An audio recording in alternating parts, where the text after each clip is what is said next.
All right, hello guys. I see people saying there is no sound. Am I heard? Um, well, I'm using a new software. Look like the software is not functioning right. Let us see what's happening. Peace of Christ to all of you. And let us see what was going on. So you did not hear the video at all? All right. Let us see. Maybe we need to do something else.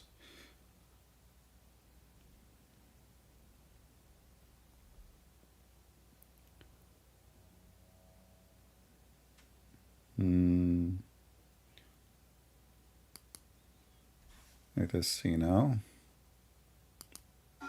Does not bring the impossible.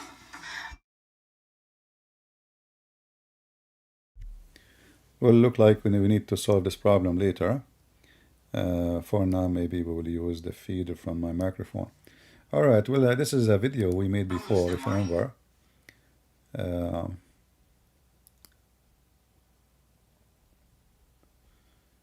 Let us see.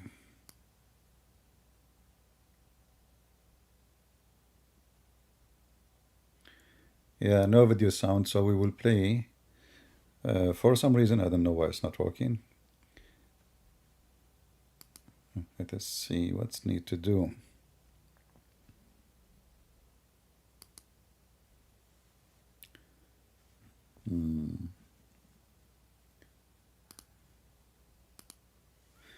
Maybe because, let me call Prophet Muhammad, peace be upon him, and see if that will work, maybe. All right, let us see now if that will work.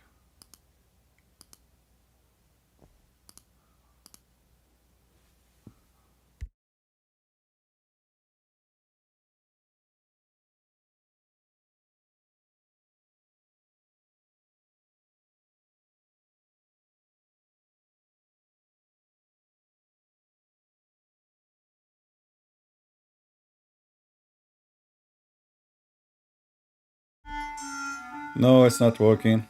What we can do, sadly. Well, I will do some later do some testing podcast just to fix the software and see what's going on with it. I think I know why. Hold on. See, never give a Middle Eastern a technology and software. You will mess it up. Yeah, I think it was turned off from my side. Unbelievable. Can you believe it? Yeah, I think now it's going to work. Hold on. Yeah, like once, I was in the Middle East and the lamp is not turning on, but I forgot I never turned the switch on anyway. So, entered into his creation. He said the Lord of heaven, the way befits his majesty. So that's the reason why the Holy Spirit, for example, is the same thing. It is in the creation. Anything that is in the creation cannot be God. Logical level, and try to explain it in a logical way. Why do we have to understand everything in the context where, why does it always have to be logical? Why does it have to be something where we're like, oh, explain it to me logically, or I'm going to start doubting things. This is exactly why Shaitan fell into disbelief. When Allah subhanahu wa ta'ala told him to do something, bow down to Adam, he couldn't comprehend logically why he had to do that when he feels like he's better than him. The problem is this, taking the aql over the naql. That is exactly our problem, and we apply. that is exactly the problem. Anyway, our topic today is not about this. I hope my microphone is coming good. Let me know if you have any problem. Is it clear? Or there's a noise or something? Just let me know, please, because I'm using a software, new software, as you know. Our topic today is about how bad the Israeli army.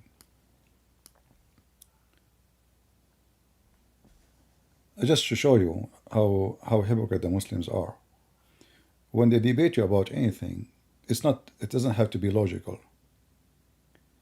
Unless it is your religion. If it's your religion, it's not logical. The second you question about their religion, it doesn't have to be logical. In fact, the guy is asking the Muslims, who are you? What do you think you are? Why? Because he's trying to be logical. Who you think you are? apply this into our day-to-day life, I have to understand this logically. Who do you think you are? I mean, how arrogant you must be to say, I need to know everything. Subhanallah. Who do you think you Who do you think you are? So here the Abdul, the Muslims, give us an example about how they go blind when they want, and how they go deaf when they want, and how they have a very strong vision when they want. Today, somebody asked me how you explain that the Israeli army is so cruel with the Palestinians. And he said, "Did you see the videos about like this child is challenging the Israeli army?" By the way, this is when this girl, she was a child, and since then she became a hero for Hamas. And later the Israeli army, actually, she was exchanged. Lately she was arrested again, but she's arrested as a grown woman, not as a child. The Israeli army, last time they arrested her because she was trying to trap Israeli soldiers to come and sleep with her, and she will record them. This is their hero. But here the picture, this is when she was a child. So she came to an Israeli soldier, and she like wanna hit him. Actually, she did hit him. This is her. And he said, you know, that the Muslim, they say Israeli soldiers are cowards. And I find this is very stupid. In fact, those pictures prove to us many things. They prove to us that Israeli soldiers are very civil and very kind and very nice. Do this girl dare to hit one of Hamas like this? When the last time you saw a Muslim protester or etc. hitting a policeman? They don't dare. They will be shot dead. So they take advantage that the Israeli are very civil. You will see a woman shouting, screaming, pushing an Israeli soldier, and he is not touching her. Unless he's coming to arrest her because she is wanted. If you are just protesting, they will not touch you. So they are taking advantage that the Israeli are very nice. If they knew the Israeli will shoot them dead, they will not even dare to get close. We will not see such a scenery anywhere in the Middle East. We will not see anywhere in the Middle East where anyone get close to a soldier who dare to hit an Egyptian soldier from the population, from the citizen of Egypt. Who dare to do anything? I mean, Syria, Iraq, you name it. But here, because they knew that those Israeli soldiers, he will not move even. Like they will look at her as, okay, no problem, you know. You will see a bunch of, look at this picture as an example.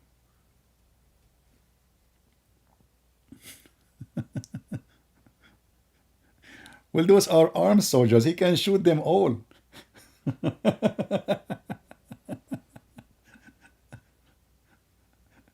Isn't it true? Isn't it true that he can shoot all those people? So look how friendly those Israeli. Which means actually the picture has proven to us that the Israeli soldiers and the Israeli army are very, very nice people.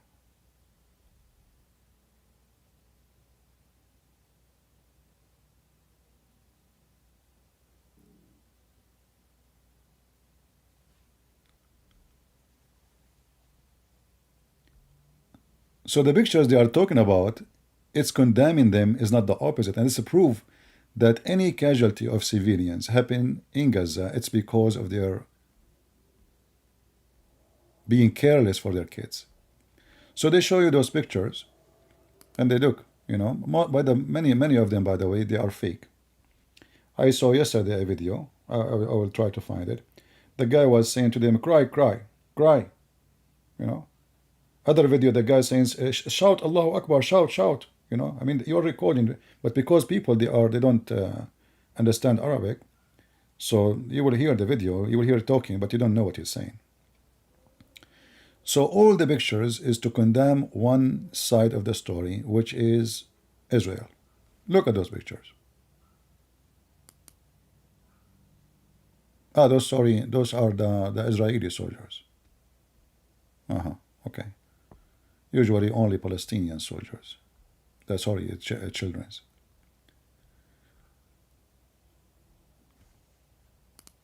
Look at the Palestinian child, how brave he is coming to the Israeli soldier and he is pushing him. Yeah, because he knew, they saw it 1,000 times, that those Israeli soldiers, they will not hit them back. Do he even dare to do that to his own dad? Do he?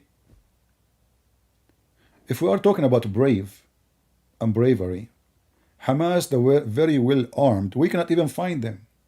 They are under the tunnels. If their brave heroes are rats, those are the heroes. Those are not the cowards. Hamas, supposedly. They are hidden, nobody can find them. So those pictures actually prove to us very simple thing.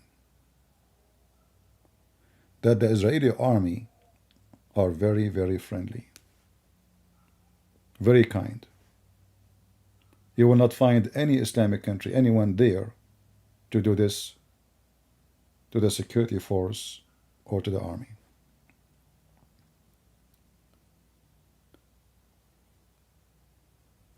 And here we need to ask ourselves another question about the civilians.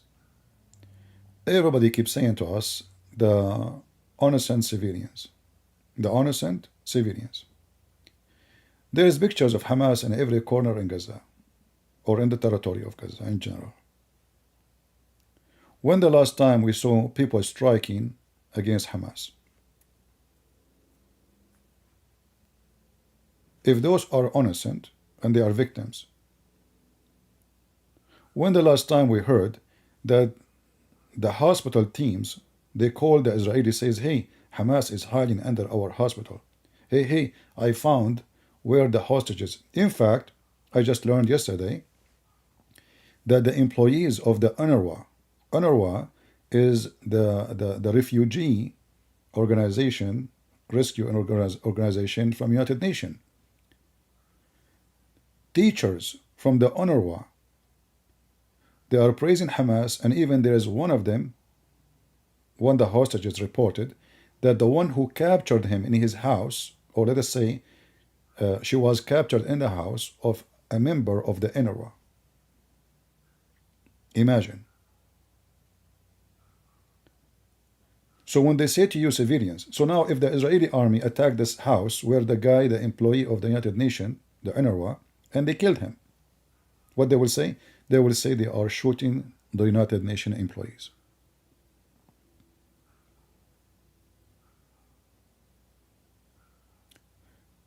And when the Israeli report to them, all the posts in Facebook and Twitter from the UNRWA employees, more than 100 employees, supported Hamas, celebrated Hamas in October 7. UNRWA, they said, well, we have thousands of employees, so what if 100 of them are bad? And here you see that the United Nations organization is an organization of a fraud. Well, the Israeli, they can say, in case something happened wrong, they can say, okay, 100 of our soldiers are bad. What's wrong with that? So if 100 Israeli rape, and until now we never heard of an Israeli man raping a Palestinian woman, but let us say, assume, if the Israeli now start practicing what Hamas practice, the Israelis say, okay, we have 100 of them, they are bad. Here you see how filthy, hypocrite the United Nations. United Nations have tons of organizations to fight for women's rights. For what? For women's rights. Not a single one of them made a meeting, strike, protest against the rape of the Israeli women. They didn't even make a post anywhere. Those women who defend women's rights, they are there only to defend one side of women's rights. Not only that. Just to show you how the scumbag work. Even the American government is a government of terrorists. This is just two years ago, and today they are doing the same. Today, they are doing the same. House vote for legislation to combat Islamophobia. It turned to be, and today they are doing the same. Just today, they are doing the same. You can search it online. It turned to be, in order to fight the hate against the Jews, you have to fight Islamophobia. Do you see how hypocrite they are? So they put the same both together to make it like it's not about protecting the Jews, it's about protecting both. And here you ask yourself, if somebody watch what Hamas did to the Jews, are they going to have phobia? Is that you know what phobia is? Phobia is somebody scared of something is not true. Like he have fear, exaggerated fear from something, it's not worth it.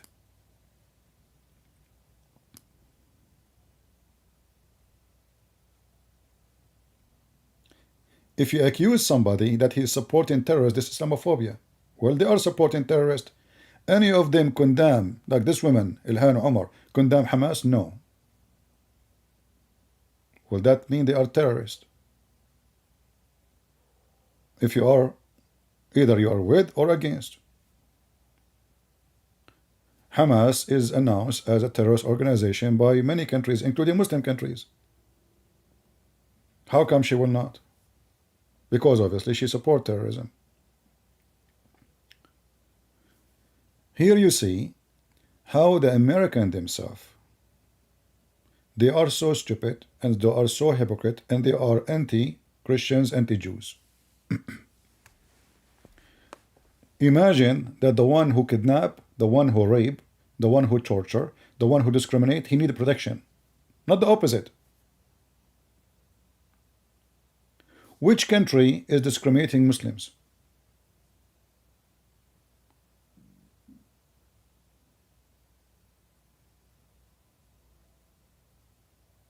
If we go and check, we will find that Christians are discriminated everywhere in the world.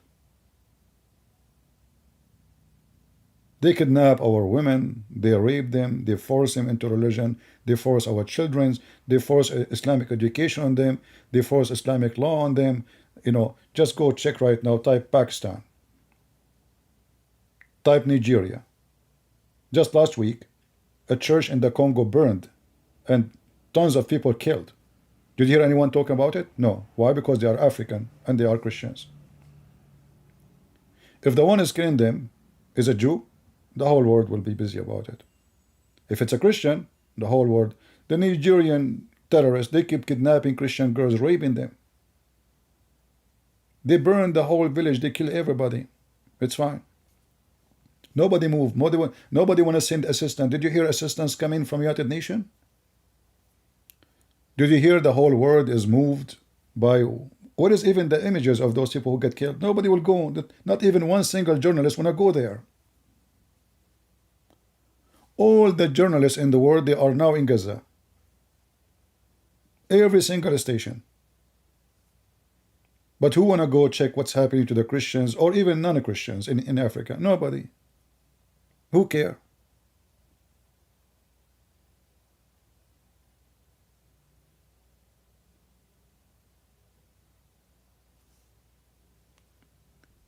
This is the truth.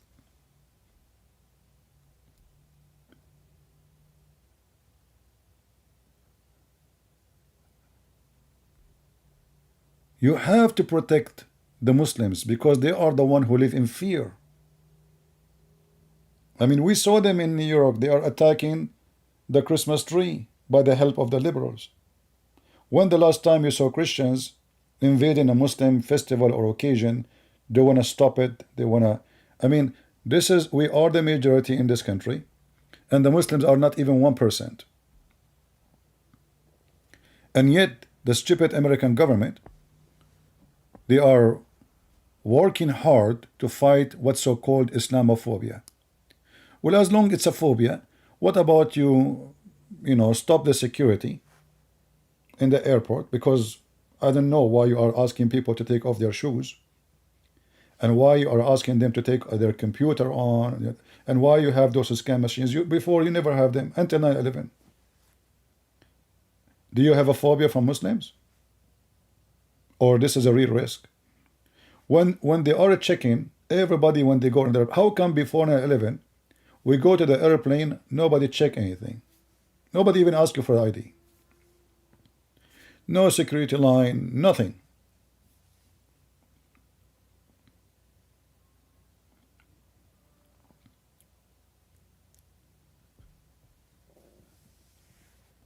So you will see how hypocrite, and they cannot even make one law to fight anti-Semitism without adding fighting Islamophobia.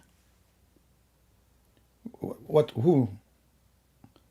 I mean, the Muslims in USA are chasing the Jews in USA. It's not the opposite.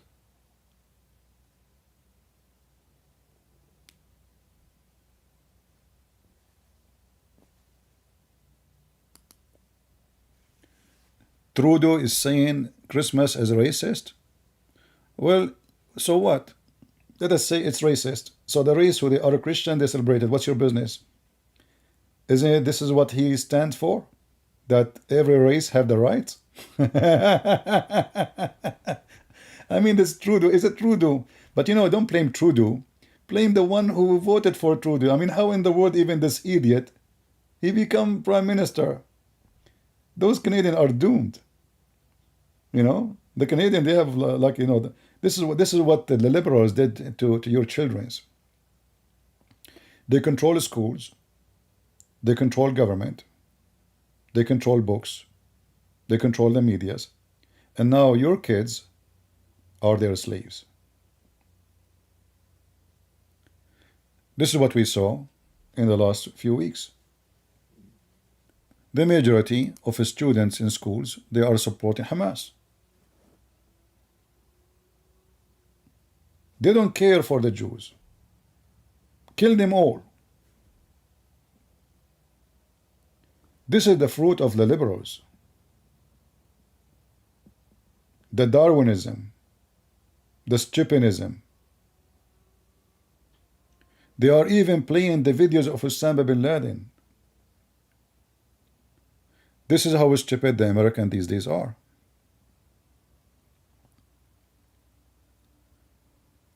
And I don't want to blame them only. I want to blame the Christians. Christians, many they are asleep. They don't care. You know. So what if they take over the government? So what if we change our books? So what if they are teaching our kids to change their gender? So what? So what? So so what? Here we go. You got screwed. This is the result of Christians don't care. You see, those who they are in the office, they fight only for those who fight, which mean if they notice next year that the election vote is going to be decided by the Christians, then all of them, they will be your puppies.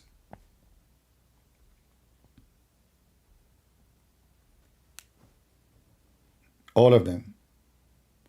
But if they notice that the vote is not the vote of the Christians, so why they want to care for you? They will do anything against you because you don't care, you don't fight against it. When they will notice that you are the one who can change the game, then they will do what you like. So many stupid so-called Christian leaders, they say and they advise Christians not to be involved in politics. Not to involve. They say to you, politics is evil. And the result of that, the only one who involved in politics is the Antichrist people. People who hate Christianity. And then they change the law, they change the schools, they change the teachers, they change the books, they forbid books, they allow books, and then your kid, he go to school, and then you got a donkey. All of this because many stupid so-called Christian priests, they keep saying we should not involve in politics. So we leave the space and the backyard and the front yard for the wicked ones to take over. You know, it's like somebody saying, I'm not going to attend my garden. And then what will happen? The weeds will take over. That's what the Bible says. When you don't attend your garden, you know, the weed will take over. So the Christian, they decided, because of the stupidity of many so-called leaders, not to attend the garden. Is my voice good, guys? Somebody saying he cannot hear me. Is my voice coming good?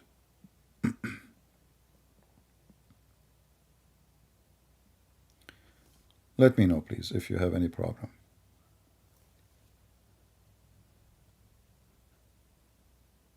So what's the solution for this? We don't want to be just complaining. The solution is to attend our garden. All days is over. It's time for the Christian revolutionary. It's time for us to be united. Do you understand now why I fight very much against Christians being divided? You will see many dummies online, and not online necessarily, fighting each other. Protestant versus Catholic. Oh, you worship Mary. Oh no, you stupid, we don't worship Mary. We ask Mary to pray for us. Oh, you pray for the dead. Oh, you idiot. So the stupid ones, both of them, they lie about each other, you know, to divide us so the weeds will take over. What we got from those stupid arguments? Nothing. Nothing. All of us, we agree that the only one who can save you is Jesus. Neither the Catholic worship Mary, and it's a lie when they say that. Whoever says that. Actually, the rosary, most of it is coming from the Bible. The angels, they say to her, Mary, blessed ye thee, Mary. Stupid people. What you got from this? Cursing each other, fighting each other. So we involve in every politics? No, we don't. But we involve in attacking each other and dividing each other and making ourselves weak. We are so good. We are like lions to attack other churches. We are cats in front of the liberals and others.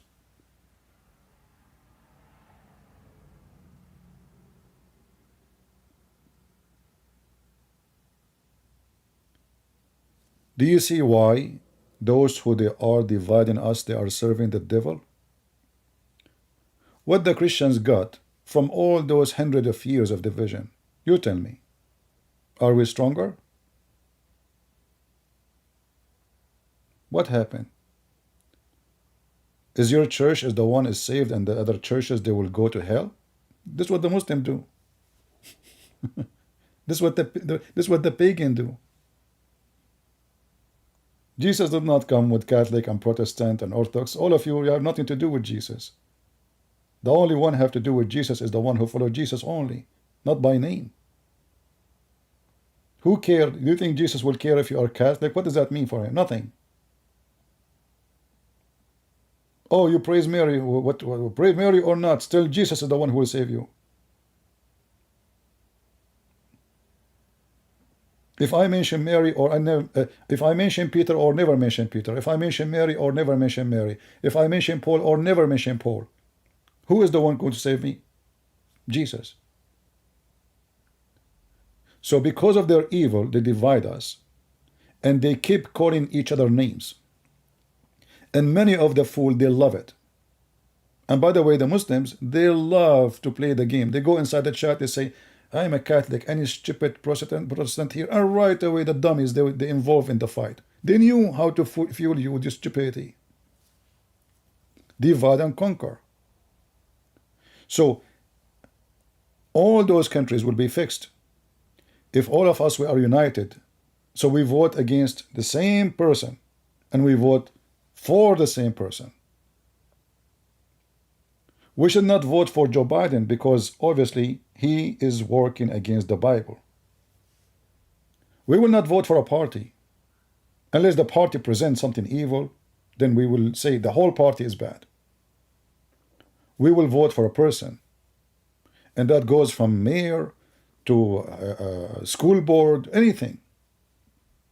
Check every one of them what he stands for before you vote. Vote. Don't stay home. Because if you don't vote, the wicked will vote.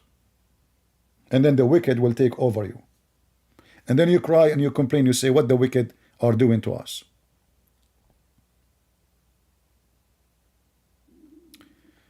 Quran is the key, saying Islam is coming to city and town near you. My friend, Islam is not even a city. Islam is under my ass. In case you do not know, I just put the Quran to support my ass because I'm sitting in my bed. It's cold. Just to let you know, honestly, if I have a camera, I will show it to you.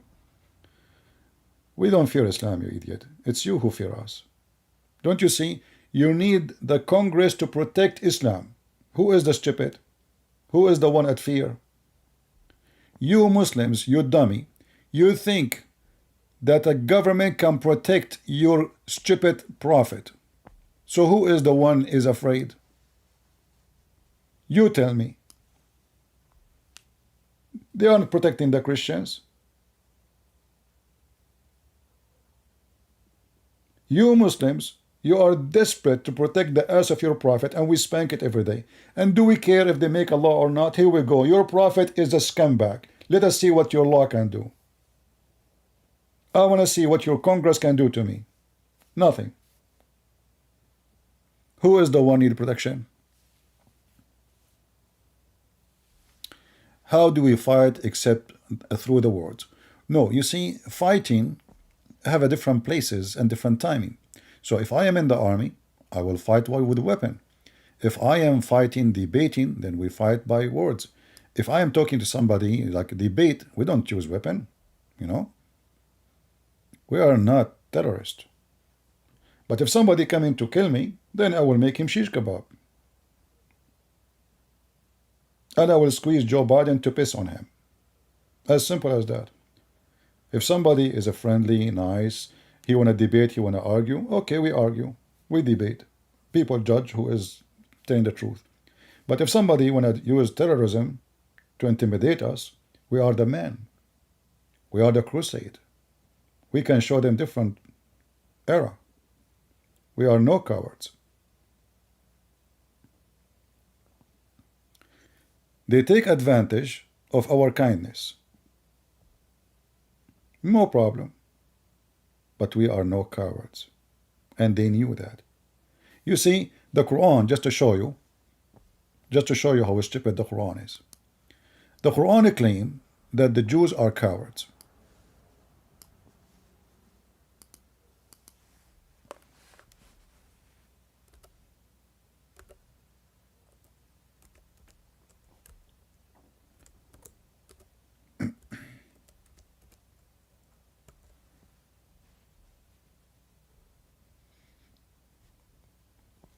If you go to chapter 59, verse number 14, you will see the stupid Muhammad saying the following.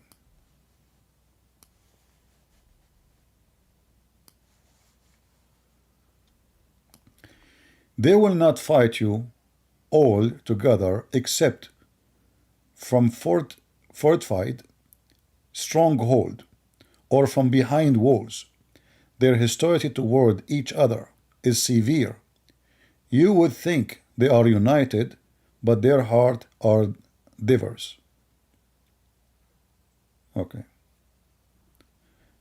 If you read really carefully, you will see what Muhammad said is not about the Jews. The Jews, they come to your house. You see, the Jews, as we showed you, the soldiers, they treat you like a cat when they are dealing with civilians. And they are lions when they treat or deal with armies. So the Israeli soldiers, when he see a child and the child hitting him, he don't hit back. He act like a sheep, you know. Okay, very kind. Very kind. But who is the one who is fighting from behind walls? The Muslim, they say, look, imagine the Israeli, they build wall. Well, they are not fighting you from behind it. This wall to stop you from smuggling drugs for security too. But when they want to fight you, they come to you. It's you who is hiding and hidden under the ground.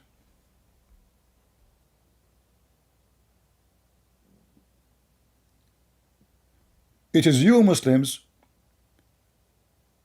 who kill each other. Look what this verse is saying, proving that Muhammad is a fraud. Who is the one is hidden behind walls and concrete? Is it the Jews or the Muslims?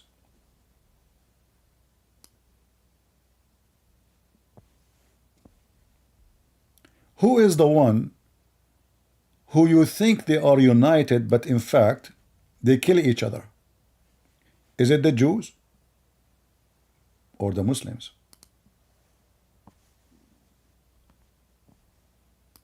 Just 10 years ago, I made a video. It's called The Beauty of Hamas and the Ugliness of Israel. In the video there, I showed you how Hamas killed hundreds of the Palestinians from the group of Yasser Arafat. They throw them from the top of the roof. Literally. Who is the one killing who in Syria? Muslims killing Muslims. Who is the one killing who in Turkey? Muslims killing Muslims. Okay, what about Somalia? Muslims. What about Yemen? Muslims. What about Libya? Muslims. What about Pakistan, Afghanistan, whatever stan, Pantistan? Muslims. So if Muhammad is a prophet, he should prophesy that this is you, Muslims, not the opposite.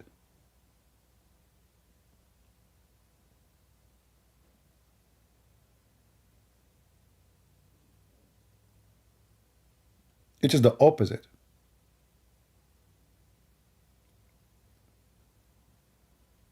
You think the Muslims are united. Like when we say Muslims, by the way, we are saying like a billion Islamic sect. You know, nobody knows even how many of them. But they are the most divided ever. Even the Muslim Sunni. Like if we go right now to Speaker Corner in England, go check who is exposing who. Mimi Hijab, Lili Dawa, bullying, what his name? You remember the names. Shamsi, bullying the other guy. I mean, everybody bully everybody. But you would think by title they call themselves Muslims, but in fact they themselves don't accept each other as Muslims. They are very much divided and they hate each other. Like now, do you see the war in Israel? Do you know that Saudi Arabia and Riyadh and Emirat, they are supporting Israel? Even though like in public they say we are against it, we want peace, this is a crime against humanity, but in reality is the opposite. I will tell you news maybe many of you do not know. Who of you remember the war in Lebanon? Between the Christians and the Muslims. Anyone remember? What if I say to you that the Christians fighters, they got hundreds of millions of dollars to buy weapon from Saudi Arabia? It's hard to understand, right? How Saudi Arabia, a most fanatic Islamic country, is supporting Christian fighters in Lebanon. It doesn't make sense, does it? Who is number one supporter actually right now for the same Christian fighters, even though they are not fighting, in Lebanon, Saudi Arabia, and Emirat? I'm not joking. But that doesn't make sense. Why in the world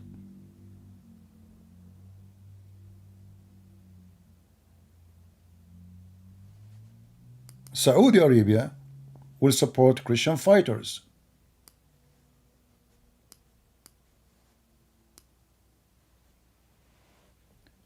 Simply because the enemy of my enemy is my friend. They don't love us.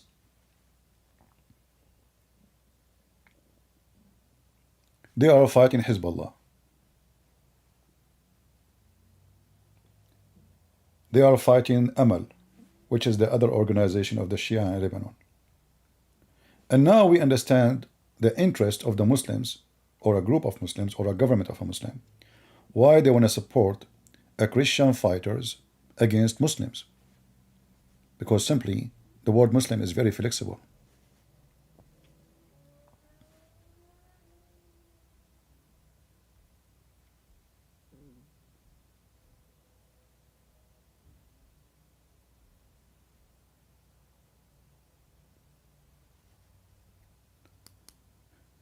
In 1982,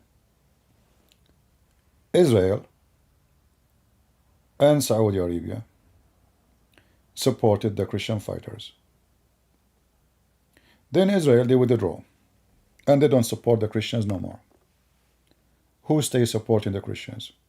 The Saudi. The Christian, they understand very well that not because they love us, but because we are doing the job which nobody can do. As simple as that.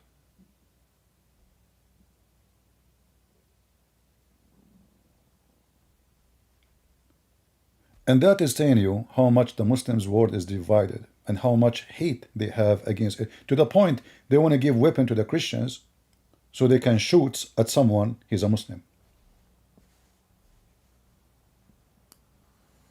Do you understand?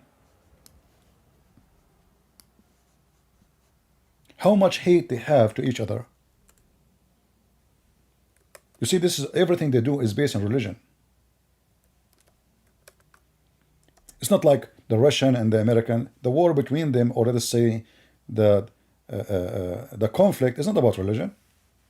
It's not because you are etc. I am etc. No. In the Middle East, everything is based on religion.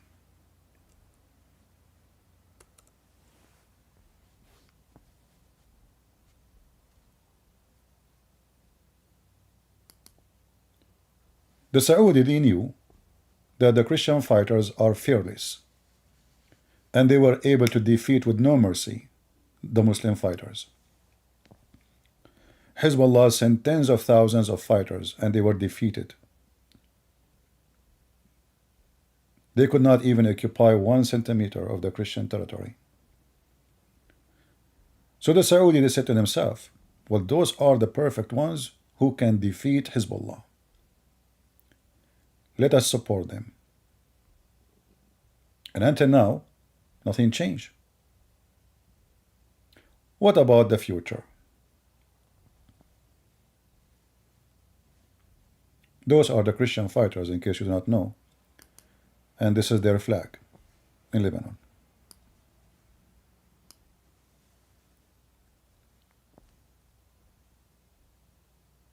I believe that the coming era after Gaza, both Hezbollah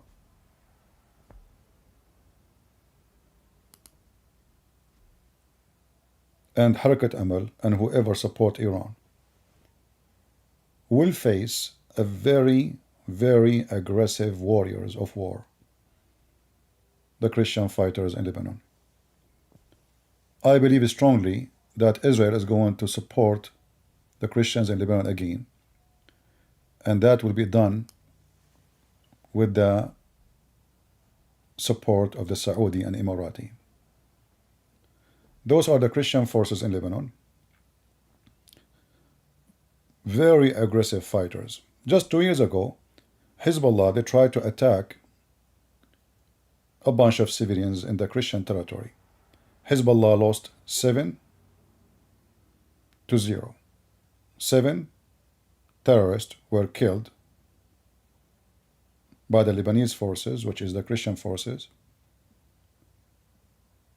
even though the government of Lebanon today is controlled by Hezbollah, because there is a Christian who is a traitor. He became a president.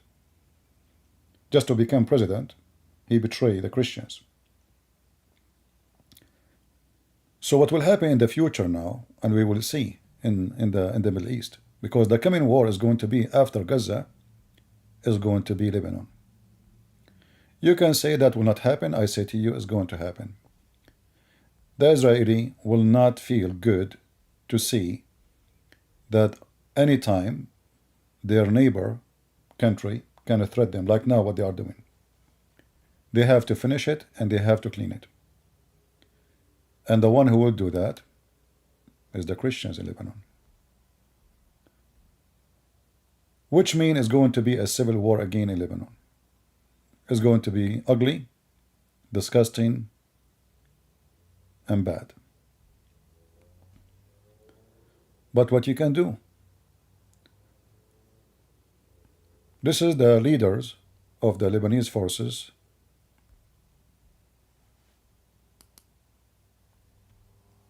And he is #1 enemy in Lebanon for Hezbollah.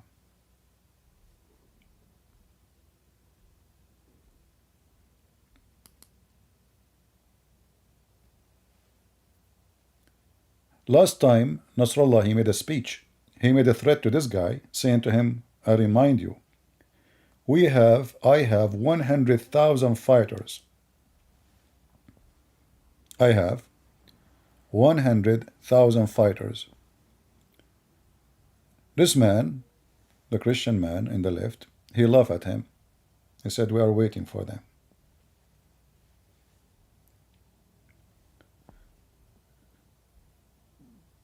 The war of Gaza will be over, but the war with the garbage of the terrorists will never be over.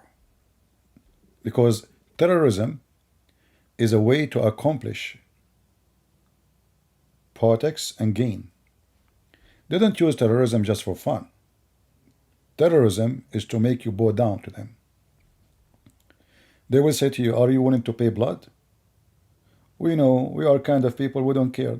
Don't we hear them always saying, we love to die, you love to live? They are satanic. There's a video of Mimi Hijab saying, we love to die and you love to live. But by the way, they are cowards. They don't love to die. Otherwise, this Mimi Hijab, he will be the first one to do jihad. He love it in London. He don't love it in Syria. Where you been in Syria, the war? Where you been in Iraq? You are a young man. You love to die, really? The jihad you do, you make a video in YouTube, and then you go in front of the Chinese embassy and you strip. So there is some of them really, they love to die because they want to get diversions, but those are little tiny minority. The reality is they love the money. In Lebanon, the Shia, they are very poor. The income of an average Shia person is very low. They are the lowest as a society when it's come to income and education. Iran came to Lebanon and they start pumping money, dollars from the oil. They started Hezbollah, and then Hezbollah became a point of attraction because of the money. You get salary, you get health insurance, you get free education for your schools. All of this is paid by Iran. So those are not really mujahideen who love to die. Those are mujahideen who love to get paid. Economy is so bad. Not everybody have a job. And now the Iranian money is coming like rain. This is the whole story.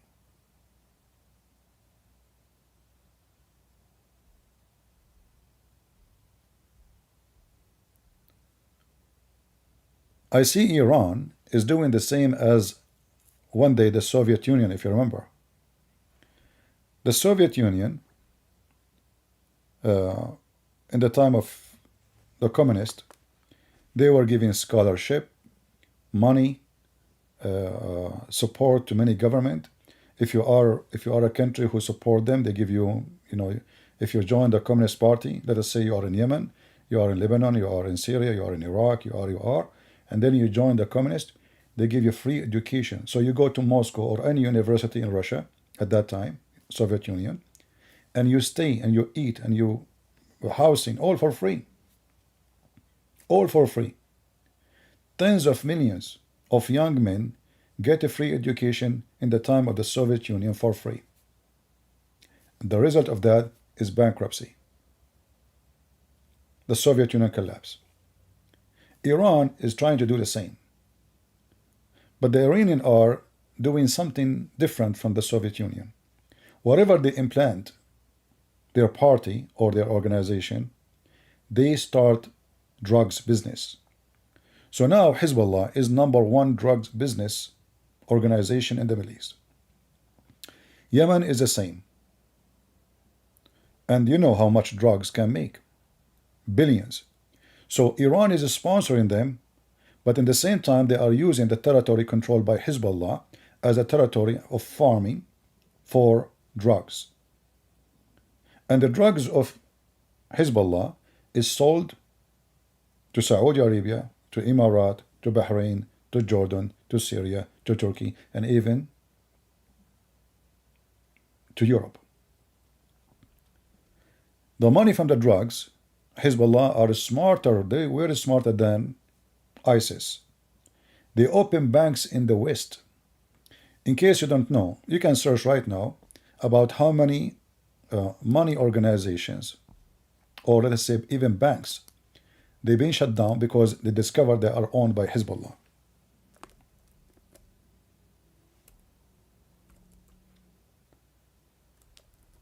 Let me search.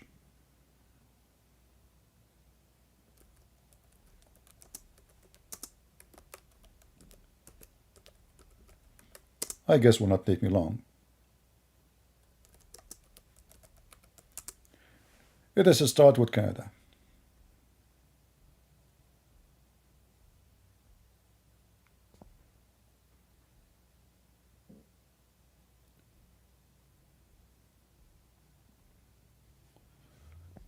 Lebanese, let us see this one.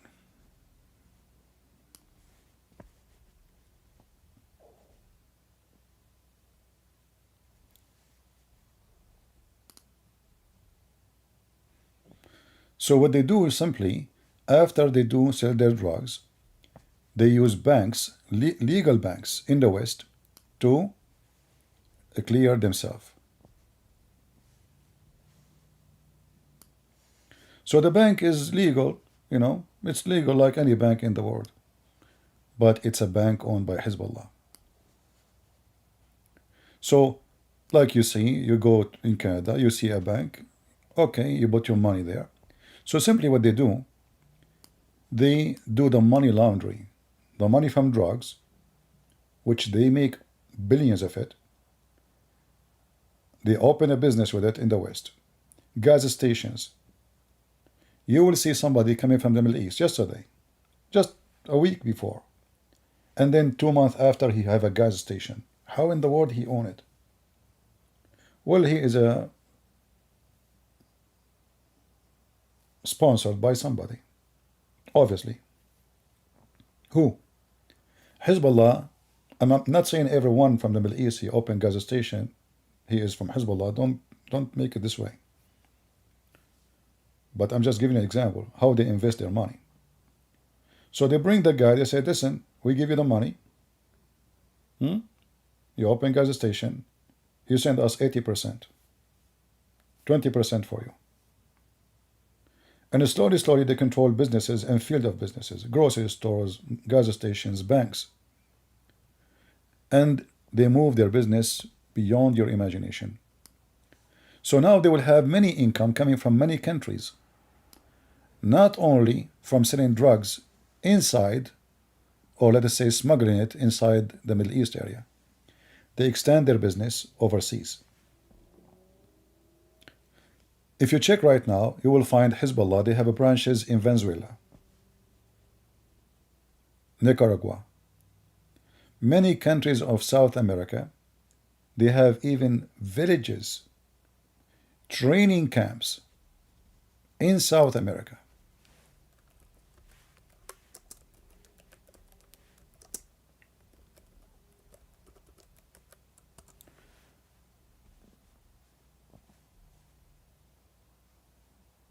Let us see.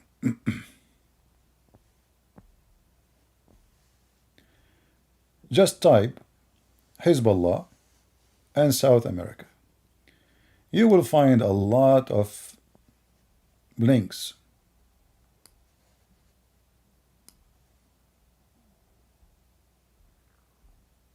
And this is telling you how this Hezbollah is not just a local tiny party in Lebanon.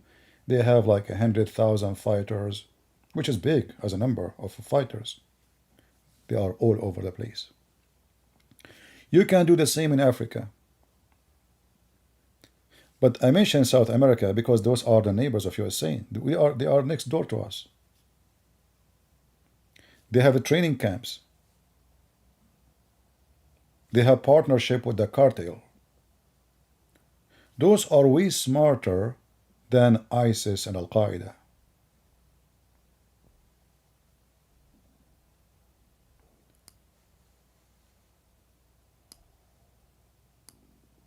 They are extending their business.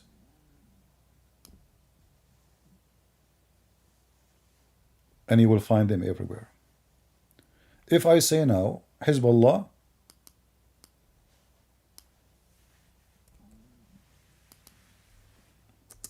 Africa,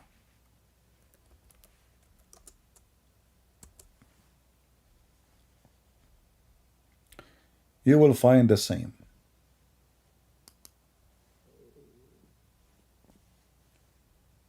It is not a secret that they have training camps all over Africa.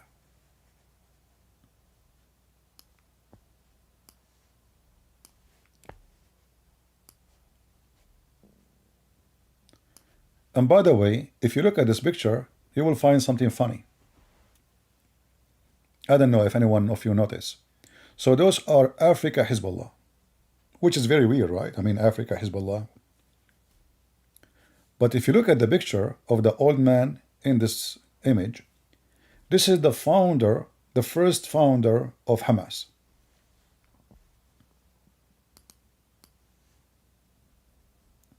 Are you with me? The picture of this image of this old man there, which Hezbollah fighters in Africa holding, is the image of Hamas fighter or Hamas founder. And then you will notice then that Hezbollah, they use Hamas as a Muslim organization, Muslim Sunni, to spread their authority and to make themselves that they are the one who defend Islam. So more Muslim Sunni, they will convert into Shiaism and they will be able to expand. So now they will show themselves, see, it's not about Shia only, we are defending every Muslim. And this is the whole purpose of Hezbollah, trying to launch rockets from now and there in the borders of Israel. It's just to get reputation that they are the one really who defend the faith. So they are investing a lot of money in Africa, in South America, anywhere you go.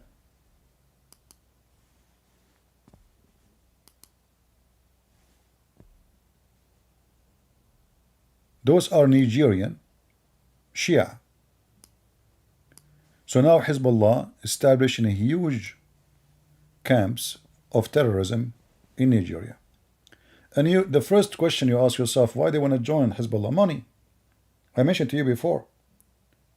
They come to a community where people, they have a very low income. Those African here are no better than the Lebanese, who they are Shia in Lebanon. Low income. The economy is so bad. Iran have the money. Drugs. They have income of billions of dollars from drugs. If they give those Nigerian $3 a day, he will be so thankful. Just $3 a day, not 30, not 40.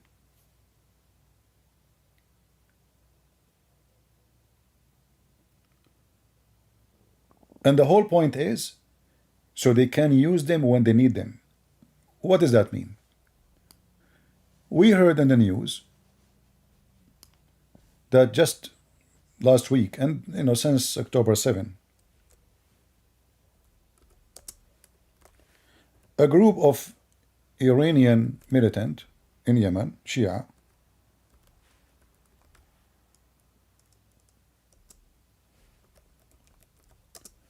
is kidnapping, is attacking ships, is doing piracy, I mean, they do everything you can imagine. Why? Because simply this is what Iran made them for. They did not make them so one day they go vacation and they sleep in the beach. Iran don't dare to do any of those actions. Iran don't dare as a country, otherwise they will go at war with countries. But those are militant. They are nobody. Hezbollah is a militant, is nobody. Nigerian Hezbollah is militant, nobody. And when you are nobody, you are nobody. You are just, okay, you can call them terrorists. So Iran used them in order to accomplish things they want.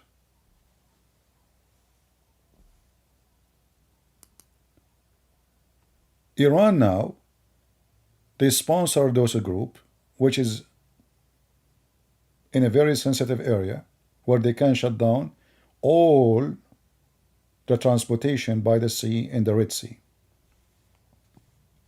And this is actually what they are going to tell you. This is what they are trying to do. They are telling you, if you don't do what we want, the whole idea is go easy on Iran. You go easy on Iran, we go easy on you. Imagine those are militant, but in fact they are controlling the country. Imagine that the stupid Joe Biden, the first thing he did, not even 1 week after he became president, he lifted those terrorists from the terrorism list by the Department of State. The first thing I asked myself when Biden he did, why he did that. Those people every morning, every noon, every night, they shout death to America, death to Israel. So why Biden he took their name out of the terrorist list? Did they change the slogan? Did they change the chant? Or they still say death to America? They still, nothing changed. In fact, just last week, they shot a missile at one of the American ships. What Joe Biden did until now? Zero. Anyone knows why? Who knows why Biden is avoiding anything with those people? Anyone can help me? Why Joe Biden is acting as if nothing happened? They are shooting missiles since October 7 and even before.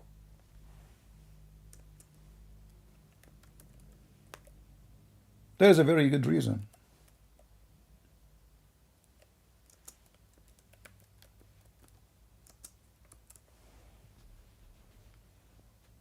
It's Obama.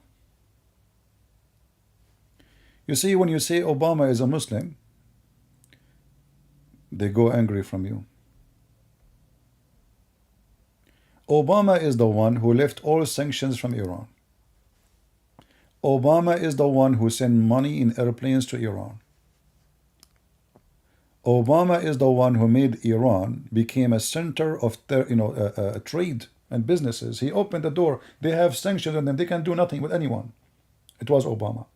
Obama is a Muslim Shia. As soon Joe Biden he come to the office, he left. I'm not making things up. Just check it out. Go right now, search in Google. Obama left Al-Houthi group from the terrorism list. The first thing he did before even he brushed his teeth, he did not even sit in the office yet. And when I saw that, I said to myself, why in the world? I mean, this guy, he just became a president. There's many things to be busy with. Why in the world he did that? And they are terrorists. And they keep saying that. I can play for you endless number of videos of them shouting death to America, death to Israel. Al-Mautu li America. In fact, their leader, let me show you, he have always two frames behind him.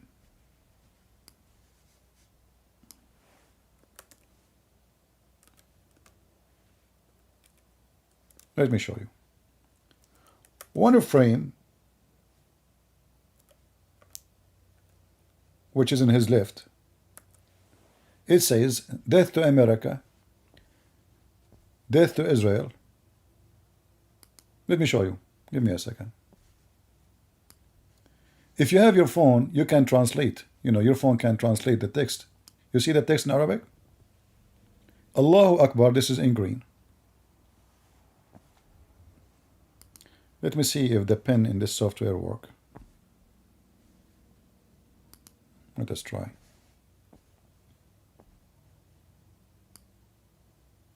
Maybe it doesn't work. Hold on. Maybe I have to do it here. Yeah. Okay, here. Allahu Akbar. I think this is clear for you. Is death? Sorry, this is Allahu Akbar. You know, Allah is bigger. All right. Other one. Let us see if we can make the line is thin. How we can make the line, the pen thin.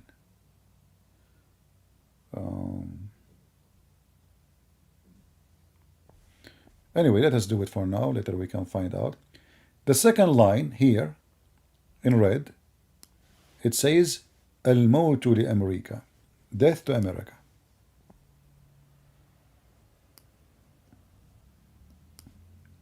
The third line is death to Israel. The last red line, number 3, is the curse on the Jews. Curse on the Jews. The last line in green is victory to Islam. So what the sign next to the president of Al-Houthi, he called himself president, by the way, of the country. Death to America, death to Israel, curse on the Jews, victory to Islam. And yet the coward, the filthy, the dummy, the idiot, Joe Biden, the first thing he did when he took over as a president, he took those from the terrorist list. So they can smuggle weapon and buy weapon legally, and they can sell their drugs, and they can flourish. Otherwise, you tell me, what is the benefit of America to take such a group who keeps saying to us every morning, to every citizen in America, death to America? Let us say Joe Biden, he don't care for the Jews. And I'm sure he don't. Why in the world this idiot, this corrupt man, he will take a terrorist organization from the list when those people, they don't shy to say death to American, to every American, and death to every Israeli, and death to every Jew in the world? Not only, you see, they are not just Israel only. Why you want to do that? Because Obama, he commanded him. Biden is not the president.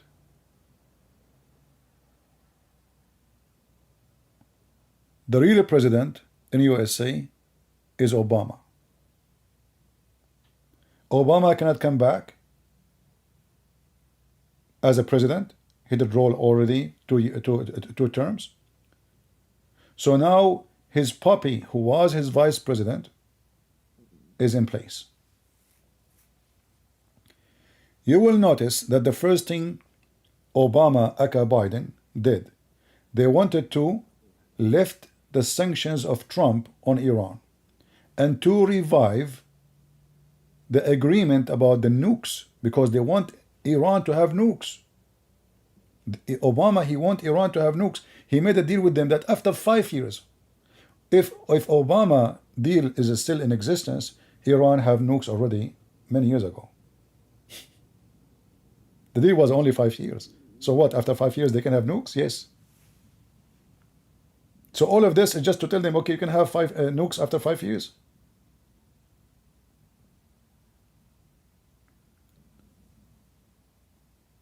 And now we understand that the American government, maybe in the appearance, they sound like they are supporting Israel. They sound like they are against Hamas. oh, they are giving assistance to Israel. Those things they do because they have no choice. They knew that the majority of the Americans are against them if they don't do so. So in the same time, they have to help Iran. They have to help Hezbollah. Did you notice that the American hostages by Hamas, Joe Biden never spoke about them? Shouldn't this be your duty to go and you send the Marines to free at least the American hostages? They will never do so. Why is that a duty of Israel? Aren't those your American citizens? Joe Biden, he was willing to exchange criminals to free them from jail for a woman basketball player who do drugs.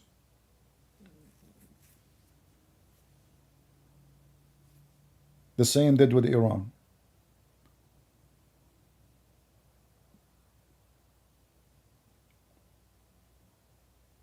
He want to do nothing to the American hostages in Gaza.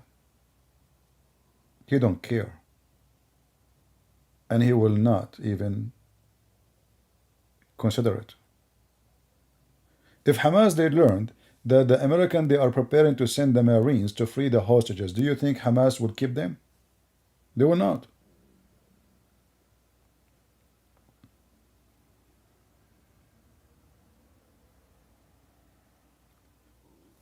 Many years ago, if you remember, there is an incident in a place called Al-Fallujah in Iraq. 4 American contractors, the terrorist, the civilian terrorists, by the way, not the terrorists, they don't have guns. Those are civilian terrorists, Muslim Sunni. They stop the car, they start beating them, torturing them, and then they burn them alive. And they drag them behind the cars. And they took them inside the city of Fallujah. When the news came to America, the command came to the Marines. Less than 400 Marines, they take the whole city, full of terrorists from Al-Qaeda. That was a center nobody want to enter. Way more aggressive than Gaza. They took Fallujah as a snack. This is how scary our Marines.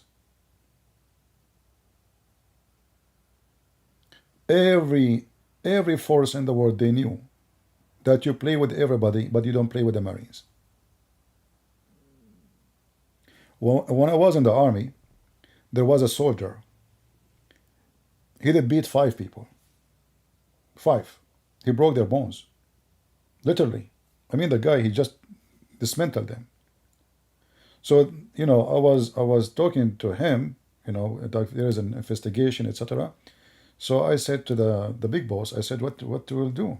He said, oh, the Marines requested him. I said, what are you talking about? He said, yeah. I said, but he should be fired. He said, you are mistaken. Those are the ones, they need them in the Marines. They said the Marines are asking for him specifically by name. The guy, he did beat 5, and they are almost twice bigger than him, alone. So immediately, they change his papers and they send him to the Marines. And that will give you who is the Marines. I thought they will kick him out because he did beat 5 men, severe beating, not only beating. I mean, he broke their teeth, he broke hands, he broke their legs. I mean, this guy, he made them shish kebab. Instead of kicking him out, they send him to the Marines. And they said, we will make a discipline training for him, so he will not do that again. He will do it to the enemy only.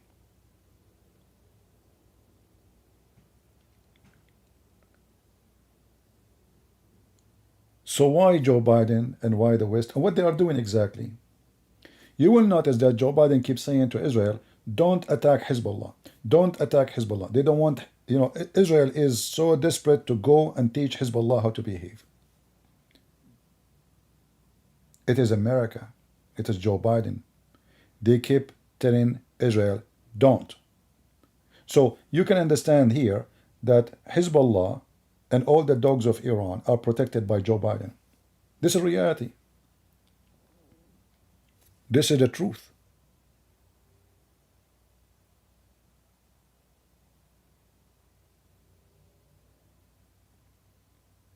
If you check every behavior Joe Biden he did since he became a president, you will see how much desperate he is to open borders for Iran, to lift any sanctions on Iran.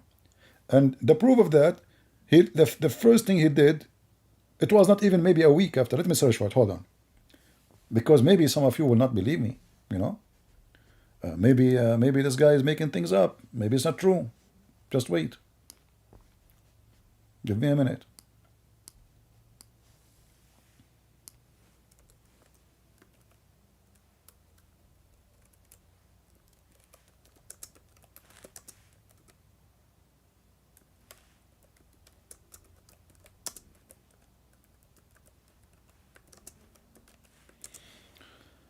Let us search Mr. Google. All right. Here we go. Guys, when Joe Biden he became a president, somebody tell me. What was the date of Joe Biden to become president? You tell me. The date of this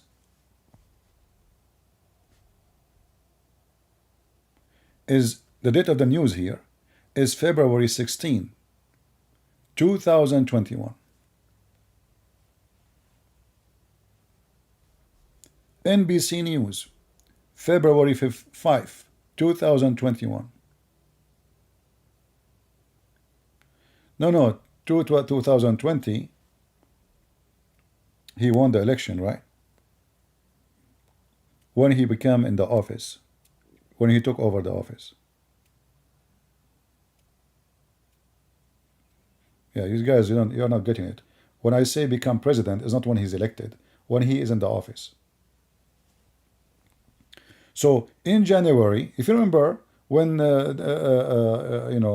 when Trump, he make a speech, and that was January 6th. Trump is not, Biden is not in the office yet. So February 5th, Biden, he left this terrorist organization from the terrorist list. So this guy, he came in the office in January 26. Listen to this. How many days between January 26 and January 5th? Hold on, I just found. Yeah, actually, yeah. Same. How many days?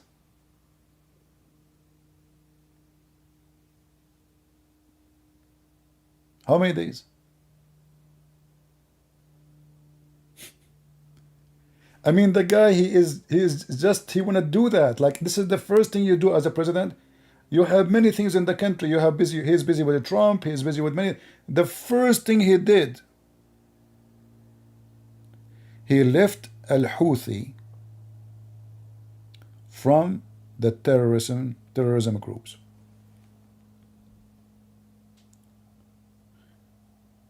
Why you want to do that? That means it is a priority for him.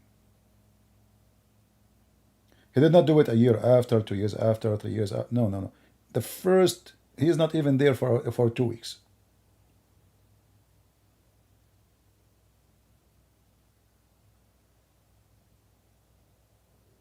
He just get in the office. He just jump in the chair. And the first thing he want to do, he want to take al-Houthi out of the terrorist group. And then you need to ask yourself why. The answer is very simple. It's Obama. Obama, he sponsored Iran. You see, those terrorists, the Islamic organization, they were able to penetrate your system in a massive way. Do you remember Obama going in TV telling us how beautiful Ramadan is? Do you remember Obama going and tell us what is the Eid is about? What's your business? He claimed to be Christian. Since when an American president, he go in TV to tell us about religion? Have nothing to do with American. I mean, there is small, tiny number of Muslims in the USA.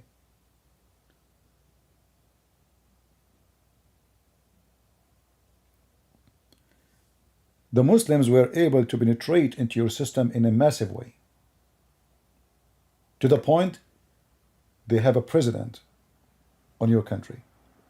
And now the president is gone, but he have his puppy, a corrupt man. He is willing to do anything for the sake of business.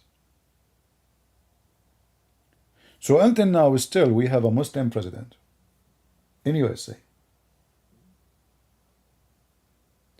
When Obama was in the office, you will notice that Obama, he bombed Afghanistan as never before. In fact, in the time of Obama, our warehouse of bombs almost empty, to the point many Pentagon officers, they were worried about if we go at war with any country, we have no ammunition. He was bombing non-stop Taliban. Why? Because they are Muslim Sunni. He's a Shia. He was pushing Taliban away from the Iranian borders, so the Shia fighters will take over that territory. So he used our resource, he used our money. Look how Iran is fighting. Imagine, Hezbollah is fighting Taliban by your soldiers, by your money.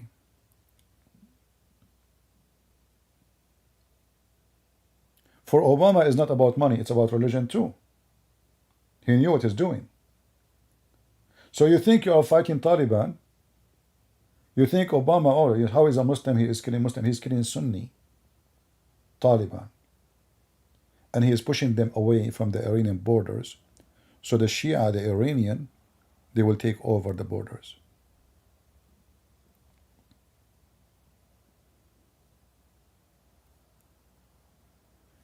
When the war started in Syria, everybody was asking Obama to attack the Syrian regime. Obama, he never did. One of the major reasons that because he's a Shia Muslim.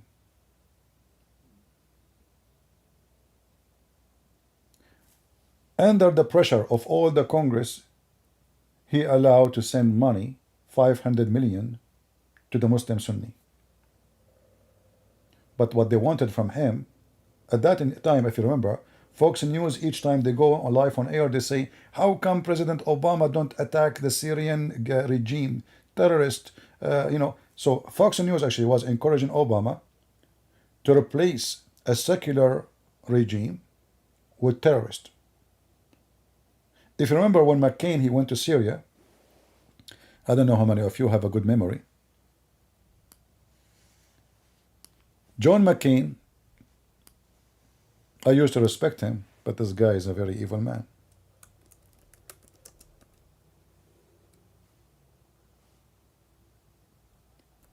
He went to Syria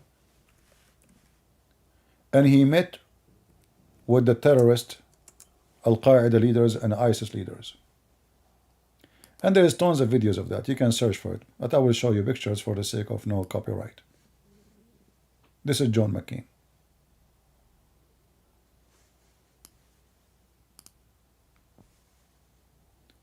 Every single one of those who they are next to him, he killed a bunch of Christians and a bunch of Shia and a bunch of Alawi. And John McCain, he have no problem with that.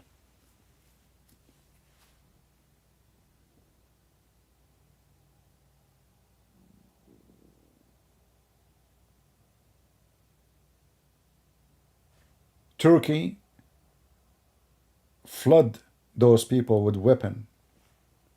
American paid Obama.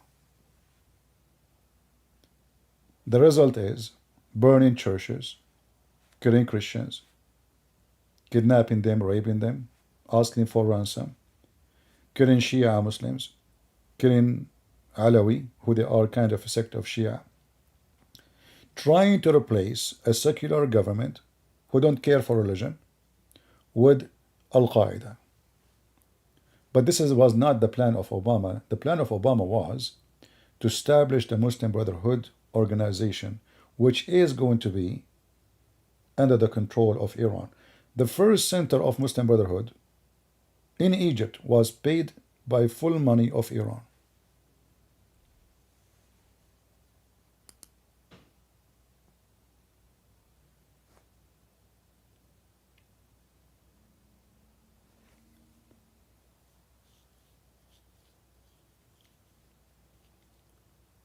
So we can say that there is a lot of evil involved. It's not what you see in TV, like Joe Biden, he supports Israel. I mean, this is what they say in TV, but there is things they don't say. America is putting a lot. Like even now, they want to demand how they can fight Hamas. Even now, Joe Biden keep giving warning to Israel. Don't do that. Don't do this. And actually, one of the things I don't like Netanyahu. I told you 1,000,000 times. I believe he's corrupt. But there's one thing I like about Netanyahu lately. He is not listening to Obama. I like that. Even though I don't like the guy. I spoke many times against him. But I was surprised that Netanyahu is not bending his head down to Obama. And that is very good. Because it's not our business to tell a country how to protect their own citizens. This is their land. Israel is a state.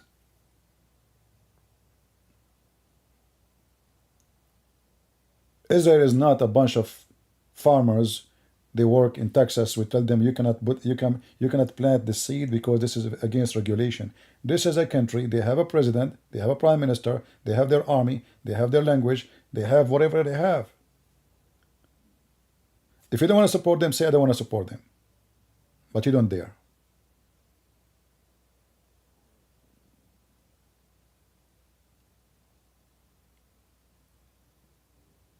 So reality is way different from what you see in TV.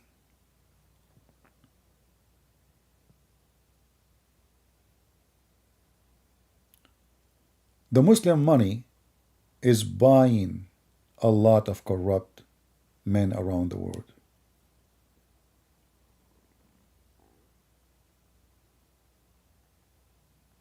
Trump is no different. He is better, yes, but Trump, the money of Islam corrupt him too. Trump, he went in the front of TV, he said Qatar have to stop supporting terrorism. If you don't believe me, go search for it right now. I was so happy. I said, oh, finally there's a decent man is going to stand against this evil, filthy Qatar. 2 weeks after, Qatar, they rented a building from his son-in-law. In fact, as we speak now, his son-in-law is visiting Qatar, as I heard, or negotiating with them, because they are very close in relationship. The son-in-law of Trump and Qatar are very close. And now Ivanka Trump and her husband are in negotiating with Qatar. About what? I don't know. So you think yourself, okay, you know what? We are going to get rid of Joe Biden next election and we are going to vote for Trump. But you will find that Trump is bought by the Muslims already. The Saudi, you know, look what happened. Trump is a guy who worked in the auction business. When he came to the office, the Saudi, they invested a lot on him. So he started speaking for the benefit of Saudi Arabia. He gave them weapons. He started praising the crown prince. He went there. We don't care what people do. We are not going to question you about the human right. Every country have the right. This is what he said to them. Me, kill, rape, do whatever you want. We will not tell you. Just go watch the speech. It's not our business to tell people how to rule their countries. And because the Saudi, they pressure him, he went in the front of TV and he threatened Qatar.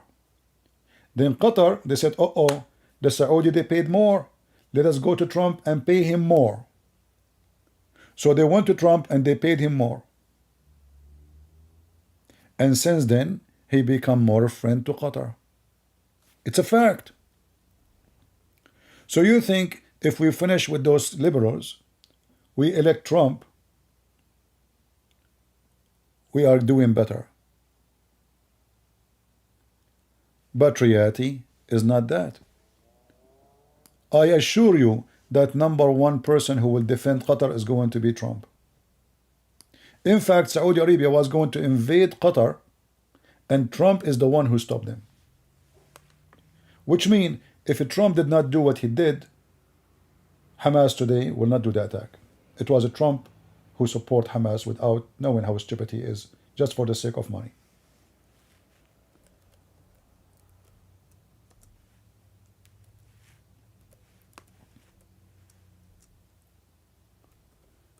Have you ever heard somebody renting a building from somebody for the coming 99 years? Okay, 99 years is accepted, but paying the rent for 99 years in advance. It's so obvious there's no corruption.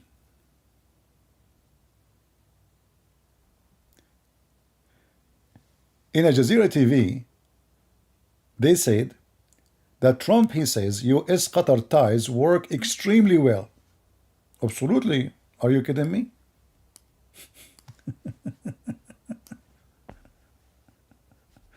Let me show you. This is the TV of the terrorist, Al Jazeera, owned by Qatar.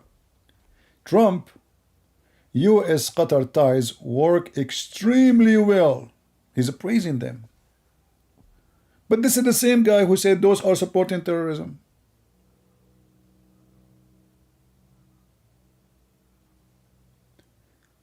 This is what they say before and after. Before the money arrived to the pocket, and after the money arrived to the pocket. I know many who support Trump, they will be upset from what I'm saying, but I don't care. I say things as it is. You like it, you don't like it, that's your business. Everybody knows.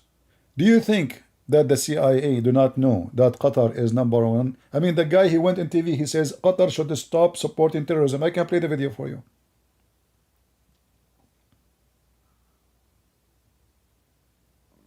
How they are the same ones who supporting terrorism, supporting Hamas, supporting Hezbollah, supporting every scumbag in the world. How come now we are so close to each other? You tell me. So the coming election, if they want to bring for us Trump, you think you are going to be safe from the liberals. He is a liberal. He is just another side of the coin. I used to think about him highly. This is why I learned, don't judge the book from its cover. He say words, he do the opposite. He say something, he do the opposite.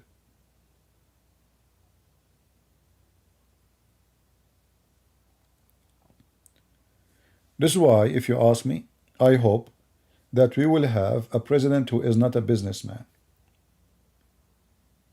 who is not for sale. Trump for sale, they bought him. Biden for sale, they bought him. Obama for sale, they bought him. Clinton for sale, they bought him. Each time you have a president, somebody bought him.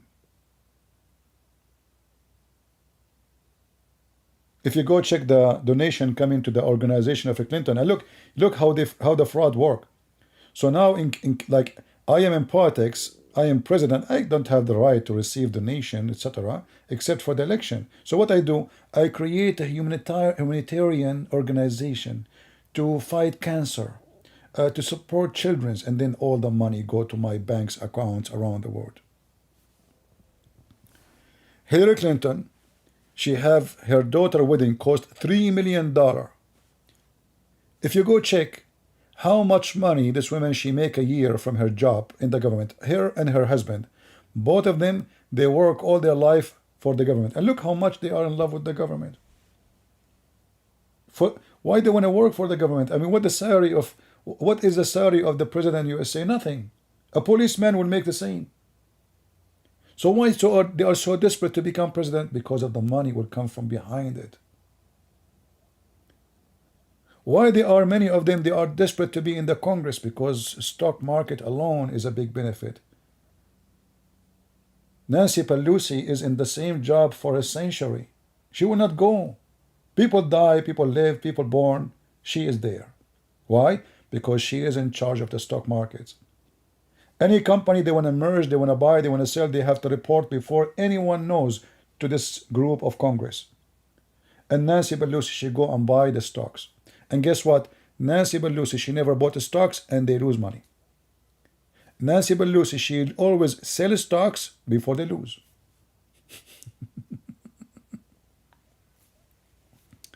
So you have a government is full of corruption.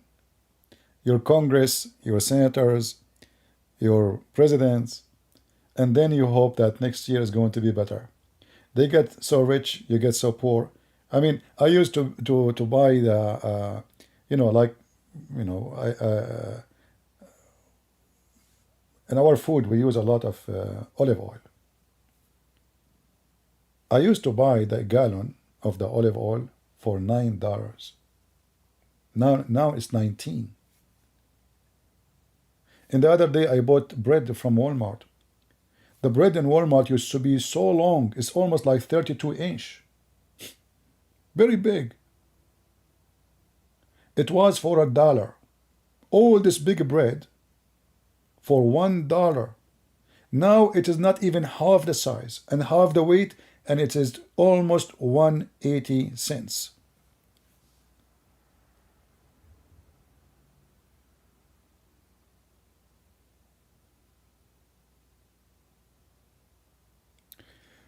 Quran is the key of stupidity, saying, you are trying to stir up anger.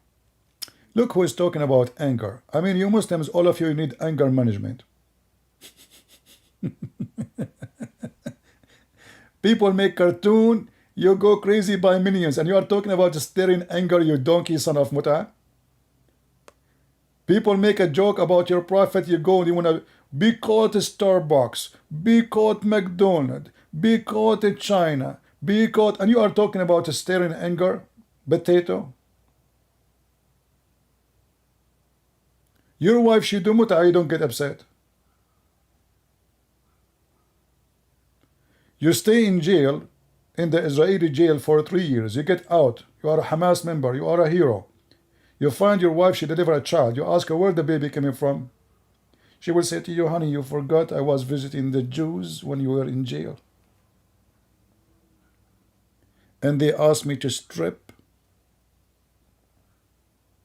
And you don't get angry.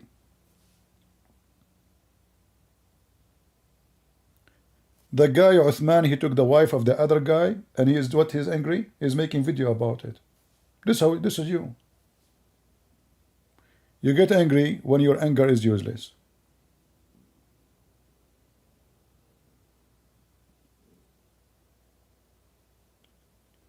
Christian Prince, he wrote many books. What do? You go to Amazon to complain. Amazon bought my books, and you shut up.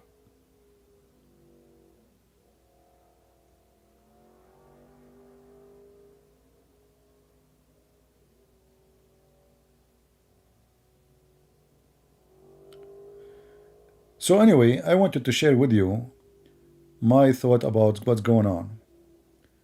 And when somebody says to you that the Israeli army is coward, tell them what is proven is to be the opposite. It is you who is coward. When the Quran says that the Israeli fighting you from behind walls, the Quran is a stupid book, does not present the truth. It is Muhammad who came to the Jews, kissing their asses to seek refuge. It's a fact. It's your prophet Muhammad. There's the battle. It's called Al-Khandaq. It's your prophet who dig around the walls of the city of Medina, a trench, a hole in the ground around the city. Who is the one who fight from behind the walls? It's your prophet. So they accuse the Jews that they fight from behind walls, but the Jews now is and always, they come to Lebanon, they come to you, they took Sinai, they took the Julan Height, they took half of Jordan. Where you been? They were fighting from behind walls? or you run away like cats. So the pictures we see about an Israeli soldiers not doing anything for a child, a Palestinian child, confronting an Israeli soldier, because those Israeli are very civil. They are very nice. Because those children and those women, they knew the Israeli soldier will not beat them. This is why you will not see any Palestinian there to do the same to Hamas. Hamas kidnapped their kids. Hamas tortured their kids. If one civilian have a fight with a member of Hamas, he will go and disappear. Who will dare to go and confront any member of Hamas? Nobody. Why? Because they knew Hamas will shoot them. So how come they do it to the Israeli soldier? Because they are civil and friendly and nice. But when the Israeli soldiers, they come to you as a fighter, as a soldiers, you hide. And this is the case for all Muslim countries. Saddam Hussein was a hero. The American, he called them the cows, the American cows. When the American cows come to Iraq, Saddam Hussein, he hid like a rat in the hole. In case you have a bad memory, I can refresh it for you. Al-Qaddafi himself, he hid in a sewage. Go check the video.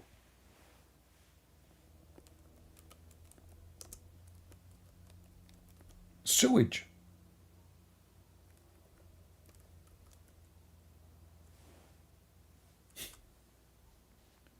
So your lion, suddenly he is in the hole.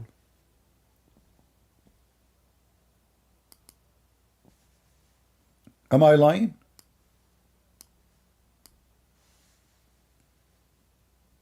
Osama bin Laden, he go hide behind a civilian in Pakistan, thinking that Pakistan can protect him. They went there inside the heart of Pakistan and they get him like a puppy. This is the hole of Saddam Hussein. Look how small it is. Look like your hero can shrink so big. I mean so small. It's a miracle.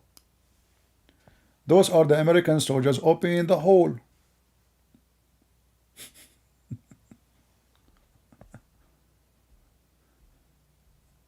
This is your Saddam Hussein.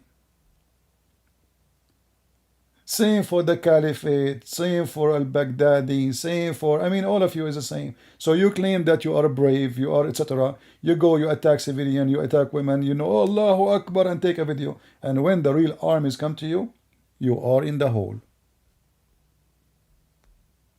Are we lying? And what I find it very funny, that the Caliphate of ISIS was hunted by a dog. American dog.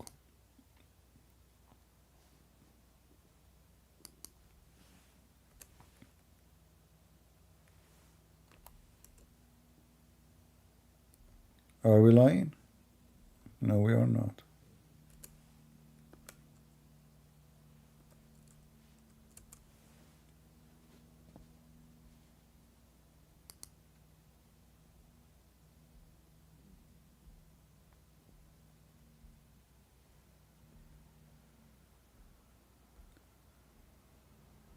I'm trying to find the picture when they got Saddam Hussein from the hole.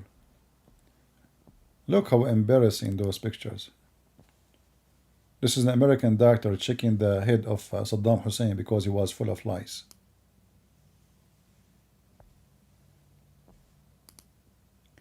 You are no match for war. You don't have the courage, you don't have the knowledge, you don't have the ability, and yet you think when you buy a Kalashnikov or a missile, you think you can kill everybody. This is why I find Islam is very, very awkward, stupid religion. Give a Muslim a rocket, he think he can destroy Russia. He think he can destroy America. He think he can burn Israel. Just give him a rocket, one rocket. And then when the enemy start making them falafel, Allahu Akbar, look, they are killing civilians. So you shoot rockets at civilians, okay. You come and you attack, you shoot, you rape women, you kidnap children. They kidnap even a dog. Even a dog. Can you believe it? They kidnap a child, he's 8 months old, the same as their prophet. They are filthy like their prophet. And then, when the enemy do the same to you, you cry. In fact, they are not doing the same to you. The Israelis, they are not raping women. They did not kidnap children. You see, like when they make exchange, the Muslim, they lie, they say exchange of hostages. It's a lie. Those who they are in the Israeli prison, they are criminals. It doesn't matter if he is 17 years old or not. If he's under the age, but he tried to kill an Israeli citizen, he's a criminal. His age was going to make a difference? There's tons of videos on YouTube showing you how they stab. They are cowards. In fact, they use the children to do the stabbing because the Israeli don't have execution, number one, and they will not put them in jail with the adult, number two. Number three, as soon we kidnap one Israeli, we will exchange them with them. And now we can send them again in the street.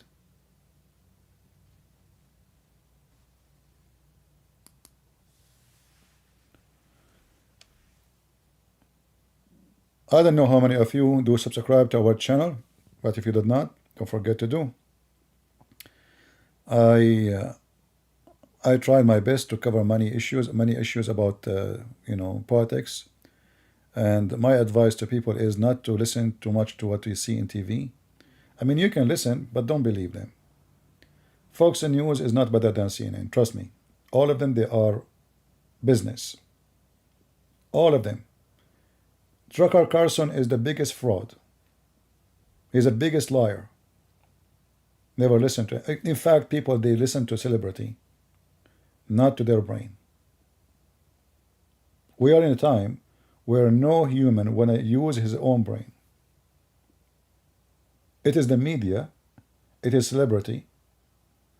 If I say now Tucker Carlson is an ugly, disgusting person, you will see how many comments will call me names. But I can prove it. I can prove that this guy is an idiot. He is a liar. In fact, himself, he claimed that Fox News is the biggest fake news, but he was working there all those years doing what? Fake news?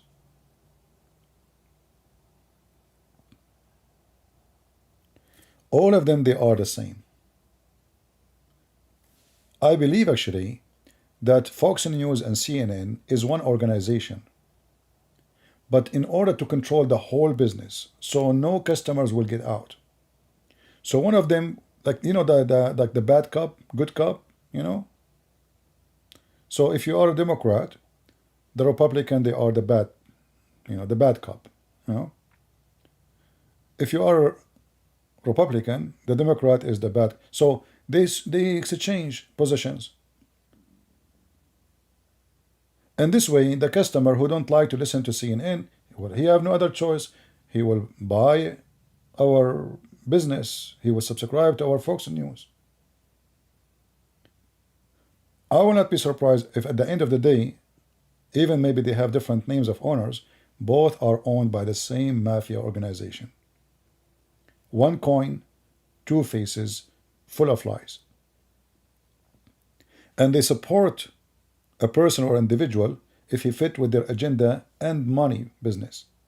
As an example, Fox News, Trump, he was bringing them a lot of viewers. It's a business. So they are Trump every day. Trump, he lost the election, suddenly they dump him. Trump, he will go to jail, they don't want to talk about him. Trump is going to cause them to be sued. They try to dump even their employees. Like Tucker Carlson.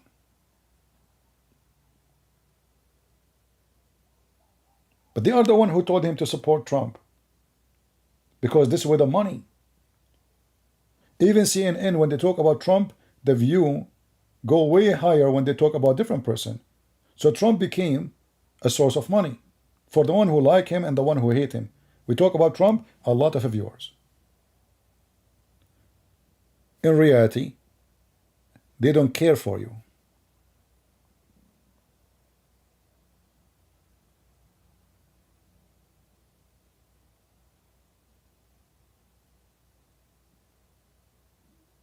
So don't listen to Fox News and don't listen to CNN. You listen to what? You listen what your dignity teach you. Me as a Christian, I have my Bible as guidance. I know where I should support. If the president is a fraud and he's a wicked man, I will not support him. So the answer is very simple. From their fruits you shall know them. Trump, he supported Qatar. Massive way. Actually, he saved Qatar. He is the one who left the sanctions of Saudi Arabia and Emirates and Bahrain on Qatar. Qatar in certain time for 3 years was surrounded by enemy. The stupid Trump, because he loved money, he forced them to shake hands with Qatar. So he made them united against us. This is how stupid this idiot is. And now you want to vote for him again. If you ask me, I hope that someone is not a businessman and look like the one I see is the sentence between all of those, nobody fit.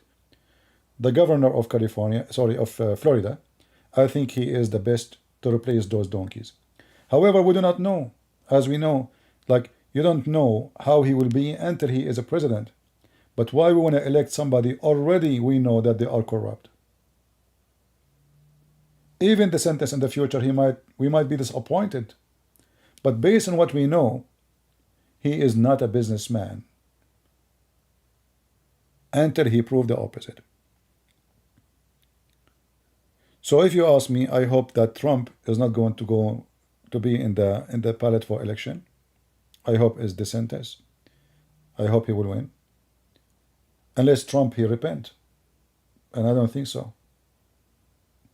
You cannot change the man who grew up in the way he is. He worship money. Trump, there's two things you notice about him. He have a lot of ego. He worship himself. He keep talking about himself. Non-stop. Number two, he is just a money guy. He see the whole world from how much and nothing more.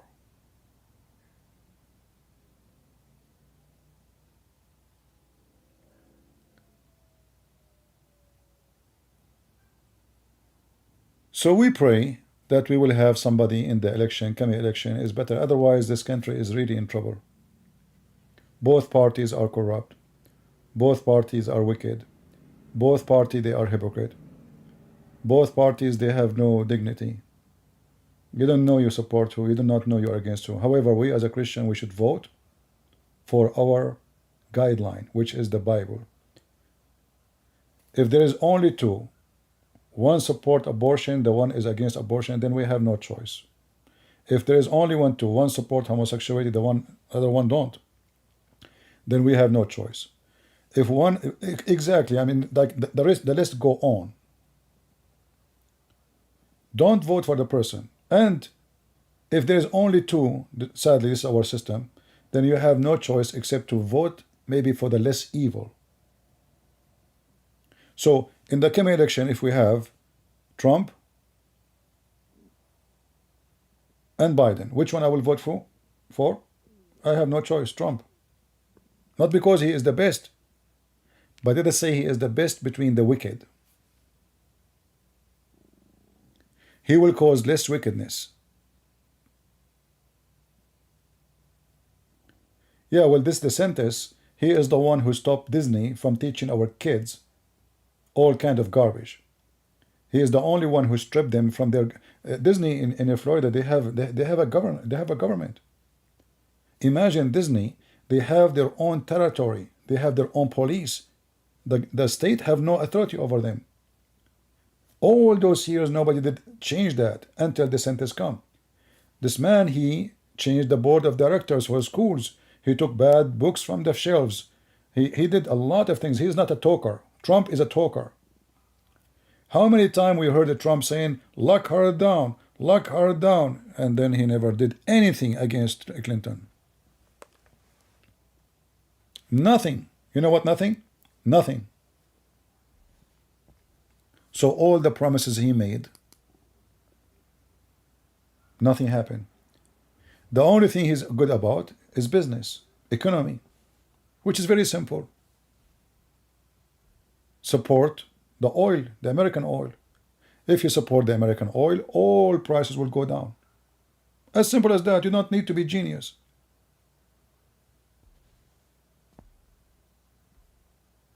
And that was the key of Trump's success in economy. We become #1 producers for oil in the world. And then he made the interest rate so low, almost zero. Which means people will not keep their money in the bank. They have to invest. And that will move the economy. Two things he did brought success. Biden is a communist, stupid. He did the opposite. He don't want to use our oil, but he want to buy oil.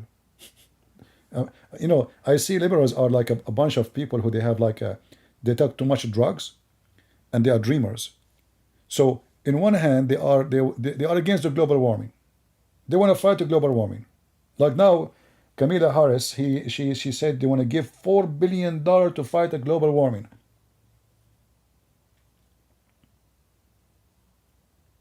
How you can fight the global warming exactly? You tell me how. Making electric cars? Nobody can afford them. This Elon Musk, he just announced his truck. What is the price? 61,000. Did we save a global warming? How much gas need to be burned to make $61,000?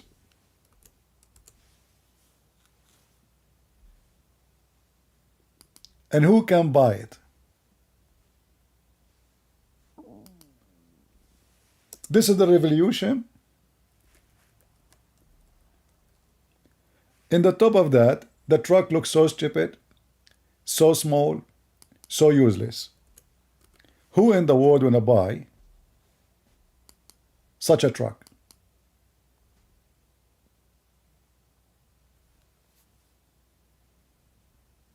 This is the future.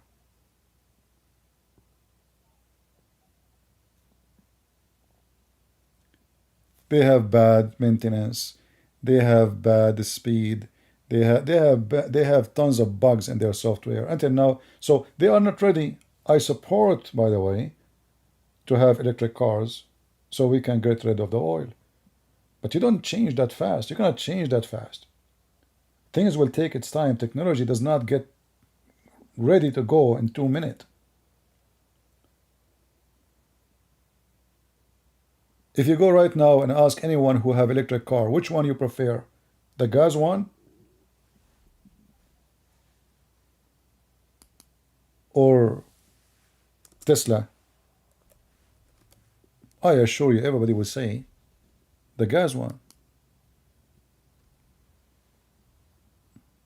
They are not good.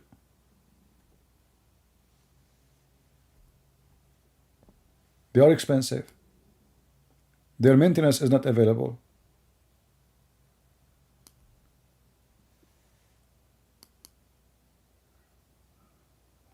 So if you want to fix the economy and you want to fight the global warming, you need to fight the stupidity warming first. There's a stupidity warming. Everybody moved like electric cars, yeah, electric cars, and then where is the electric cars? What's happening now? Where is the electric cars? Let me know. And look at this truck, the most weird truck ever. I mean, I don't know what they are thinking. Are they want to make themselves like they are going to the spaceship, supposedly? Where is the truck in the truck? What is this? Who's going to buy it?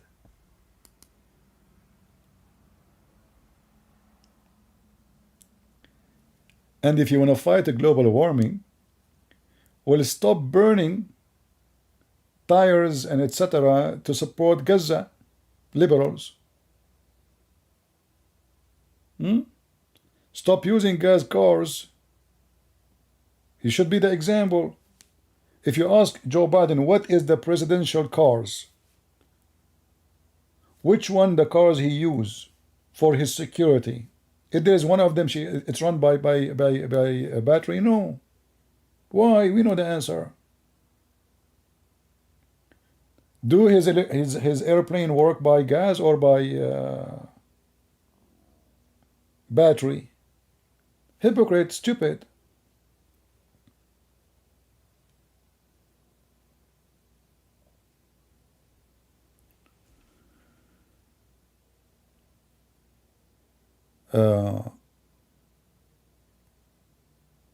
Yeah, honestly, it's really stupid. I mean, you see, if we can have those cars ready to be good, beating, it's about competition at the end of the day.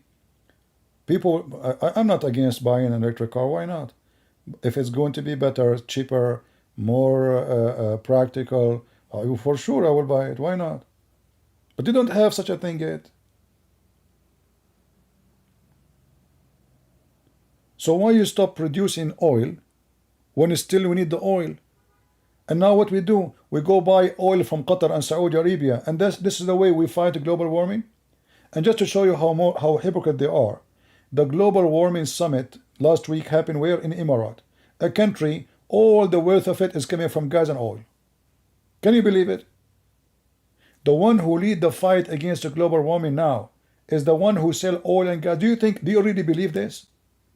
Do you think Emirates, they will support anyone, will stop buying their oil and gas so they can go bankrupt? Who is the stupid here?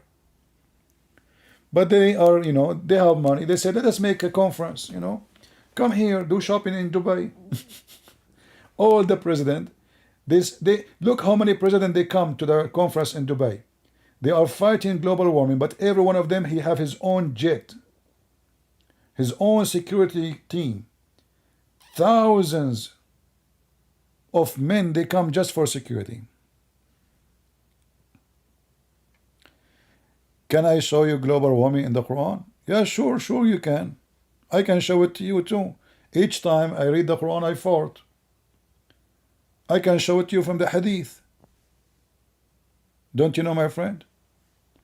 Isn't it in the Hadith, it says that each time a Muslim, he called for prayer, shaitan fart? Prove me wrong. Am I lying? Honestly, am I lying? Each time a Muslim called for the adhan, shaitan do fart. In case you do not know, farting is a methanol, and it's very dangerous. So if we go in the hadith here,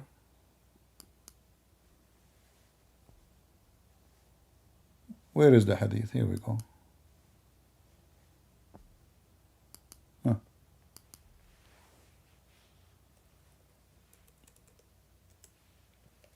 You do not need to show me, my friend. I know all the fart of Muhammad, which is causing global warming. Do you see it? So based on this, we should ban Islam, because if we can eliminate the religion of Islam, we can eliminate the fart of shaitan 5 times a day for each Muslim. So imagine how many fart a day we have.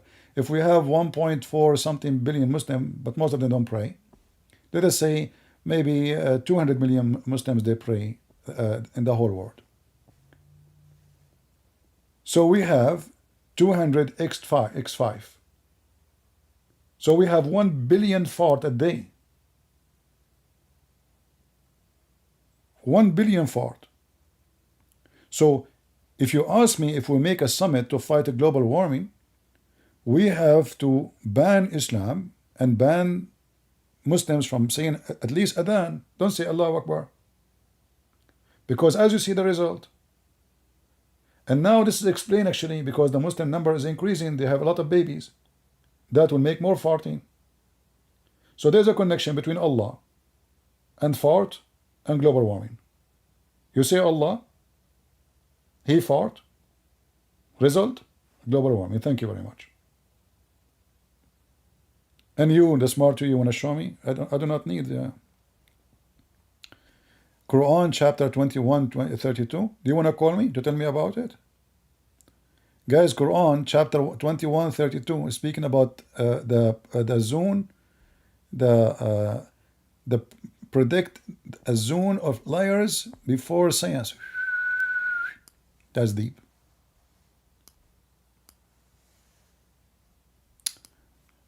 I don't know what to say, my friend. But if I go right now to the Quran you mentioned, you will not regret. I can go there. and people will laugh at you. Do you want to call me so I can open Skype for you? Today I'm using different Skype. Do you want to call me so you can show me the atmosphere layers? Predict a zone layer? Okay, that's deep. That's very deep, my friend. All right. Just to show you how stupid the Muhammadan are.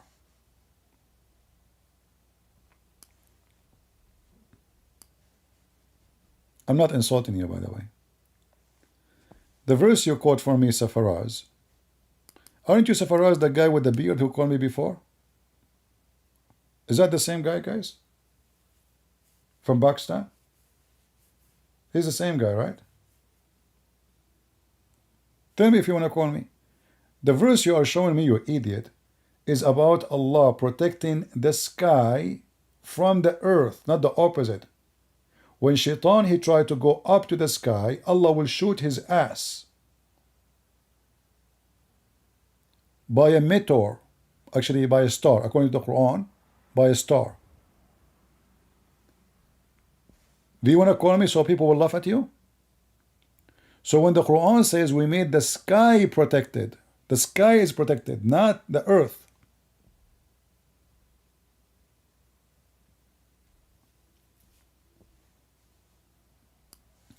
Let me put you back in Tesla just for fun. That's what happened when you have a Muslim trying to be smart. Abdul, you are talking to Christian Prince. You want to smart who? You want to outsmart who? We know all the garbage, all the laundry. Those things you can say to those, Western who have no idea. You can say it to Kim Kardashian, who became expert in politics. For sure. I mean, she have the laundry, the panty collection of knowledge. So if we go in the Quran, we will find this. Let me see. This is your stupid Quran.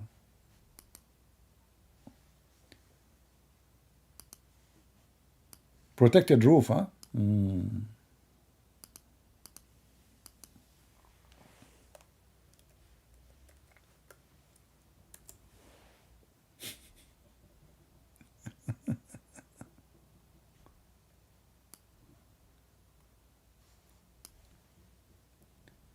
The Quran claimed first that the sky was down in the earth and Allah, he lifted up. This is a chapter 52, verse number 5. Now let us go to different verse. So take number 1. According to the Quran, the earth and the sky, they used to be in touch. And Allah, he lifted the sky up, which is stupid because we are inside the space, not outside. The earth is not even a dust inside the space. So we are not disconnected. We are in. According to here, the sky is lifted up. Then we will find what that means.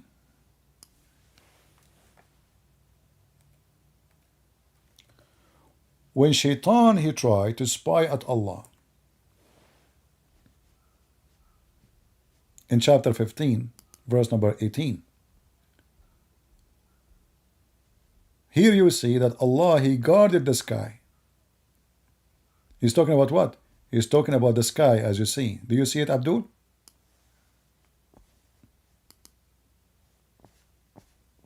Maybe, let me see if I can zoom out.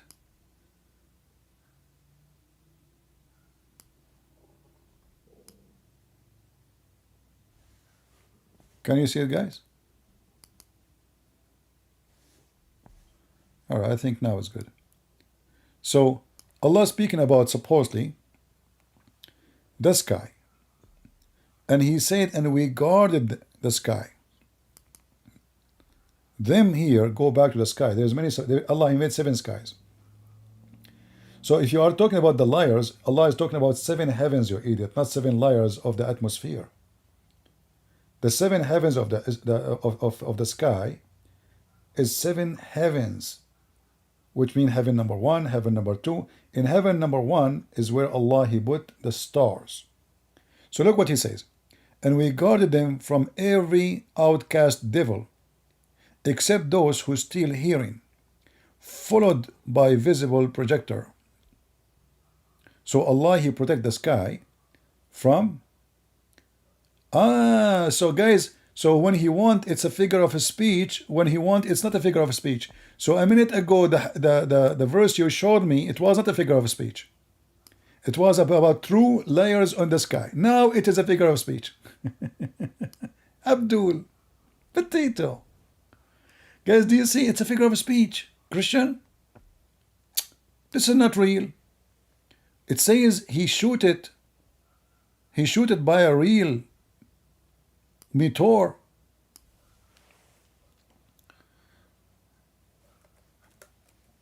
Figure of speech, huh? What about this? This is figure of speech too?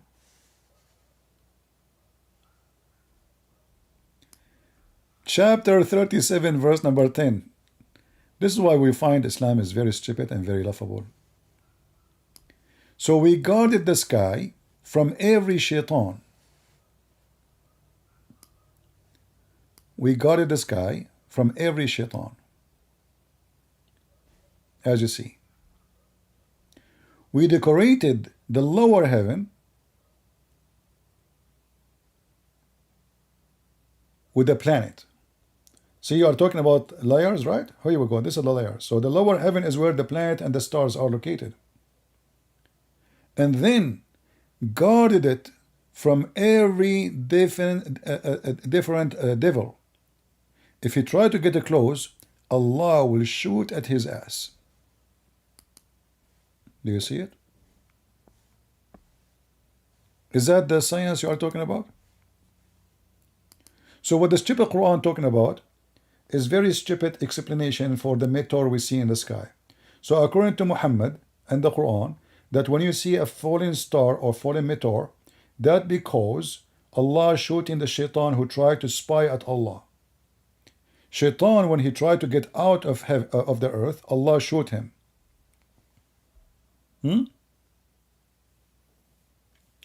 What's Zaghlul and Najjar? I mean, those are just let him call me. Those people, they make money from people like you, Zaghlul and Najjar. This guy, he have his degree from where, Zaghlul and Najjar? He has doctor in what? He bought his degree for $25 from the internet. I'm showing you the reference. It's in front of you. If Shaitan tried to spy, tried to get out of the heaven, let me show you the verse. I mean, I don't know how many verses I will show you, but we continue. Because your prophet, he's a stupid. He never stopped talking. And the more he talk, the more he do poo-poo. Read with me.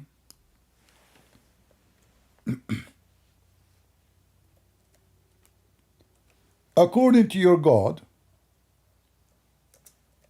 Allah created the stars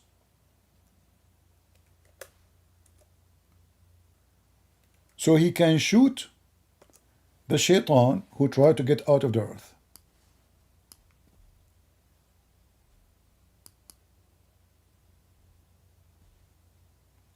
Chapter 67, verse number 5. You will see here that Allah, He made them seven. Listen, Abdul, you said to me, protected the sky, right? You are the one who said to me, protected sky. Okay. Chapter 67, it is He who created seven heavens in layers. So you see no disparity in the creation. And then he continue. And then he says, and we adorned the lower heaven with the stars and made them as missiles against the devils. What Muhammad is talking about? If a devil he tried to get out of the heaven, or even a human, Allah will shoot him with a star. Do you see how we stupid your Quran? Are we done? No. Let's go more. We have tons. This is the beautiful thing about your prophet. He is just a poo-poo machine. I know that you wish that Muhammad did not talk much, but too late. And then your prophet, he said,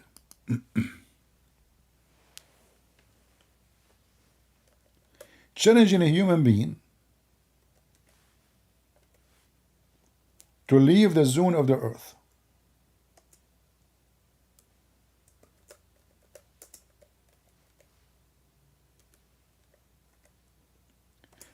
And if you try to leave the zone of the earth, Allah will shoot your ass. And he made a challenge to a human being and genie. I think that not including Elon Musk. Correct? And he said, they will not get out unless with my authority. And what is the authority according to Muhammad? Those are only prophets of God. They can go up. And the angels. No one else.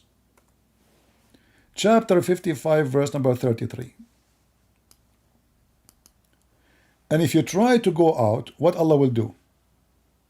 Allah will shoot you with missiles. Do you see it, Abdul? Am I lying? O society of a human and jinn, don't give this verse to Elon Musk, he will die laughing at your God.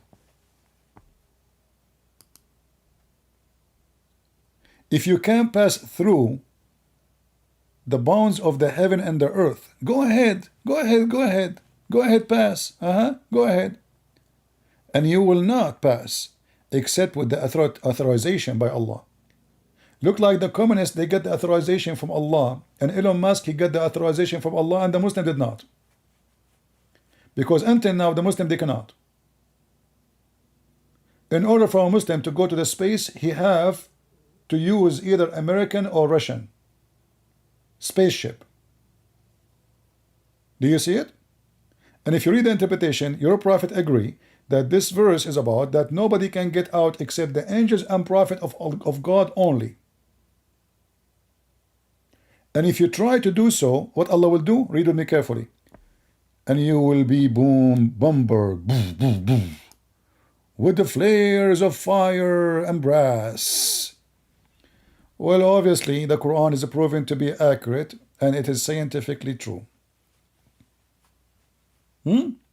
So this is the liar protected of the Quran and the science. This is what science says. That the reason we have stars because Shaitan, he tried to spy at Allah, and Allah will use the star to shoot. And the other reason to have stars is to use them as missiles to shoot the one who tried to go up to heaven. That is your science. And that will make you and your prophet certified donkey.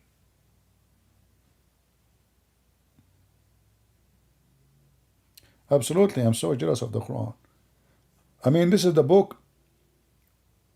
This is the book who says you can eat in the house of your father and your mother and your sister. I mean, how in the world we will know that? You know, listen carefully. The Quran not only is a book of science, is a book of wisdom. It never happened before that there is a smart God who told the human being that if you are blind,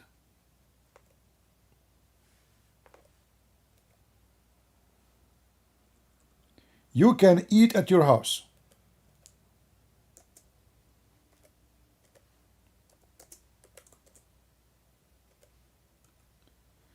If you are broken, you have a broken legs, you can eat at your house.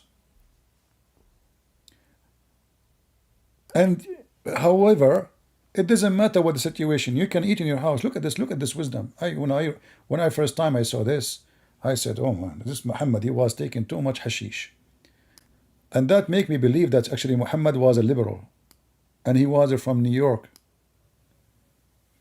Liberal from New York. Not you know, there's many smart people in New York. But liberal from New York, it's a massive thing. Hashish.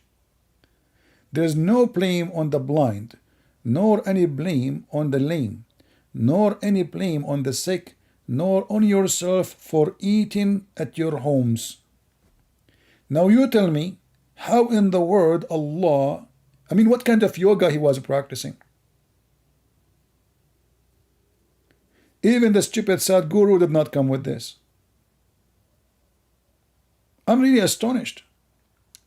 And if you think about it, by the way, if you want to say no blaming yourself anyway, so why you are saying the blind and the, I mean, and where people at that time used to eat? In the McDonald's? 1400 years ago, where people used to eat?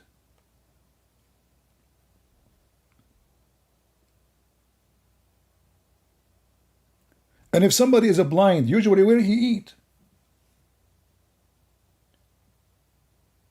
I mean, the guy is blind. Isn't it normal for the guy to eat in his home?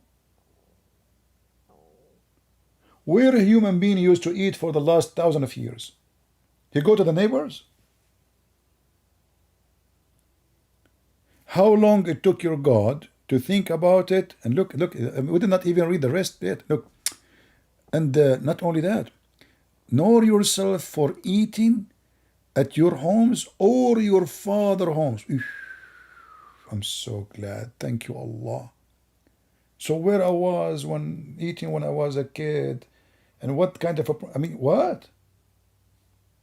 Or your mother's home. Oof, that's deep. Or your brother's homes. Unbelievable. Or your sister's home. Like, are you going to count the whole tribe? Or the homes of paternal uncle. Yes, he is going to type, everybody. Or the homes of paternal aunts. Or the homes of maternal uncles, or the homes of maternal aunts, or look, and this is what killing me. Never give your house to a real estate agent. He is a Muslim. He will eat your fridge food. Or those whose keys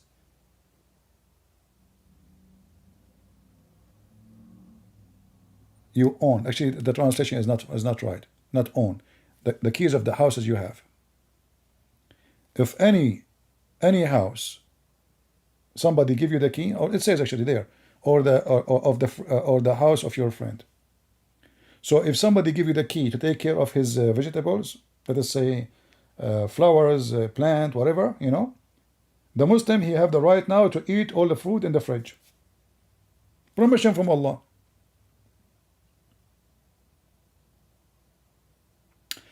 There was a superstition. So are you saying to me that Islam is against superstition? Listen, people. This is because before there was superstition. Okay. So the superstition says if a person he is blind, he eat in his home, what will happen to him? He will become blind more. I mean, look who is talking about superstition. Isn't it your religion? Is all of it is about superstition? Isn't it your prophet, he says the black dog is the devil? Isn't it your prophet, he says that crow bring you a bad fortune? Let us see the superstition.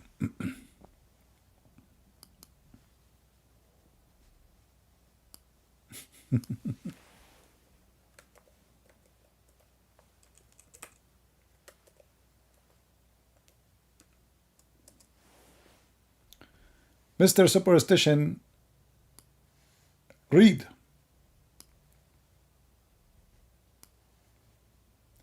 Is that your religion?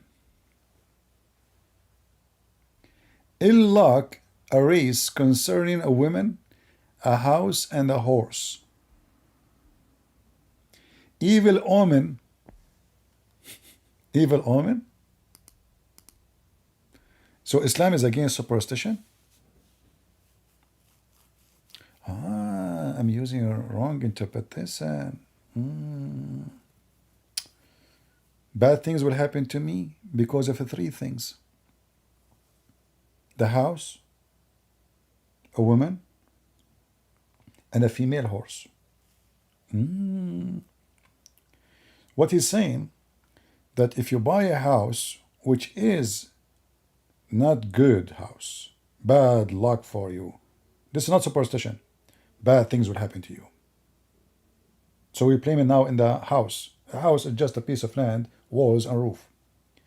Women, a woman in your house, she is the one who will bring evil to you. By superstition only, not because she did anything. No, just her existence there for doing nothing wrong is the reason for any evil happen to you. And or a horse. Is that superstition? In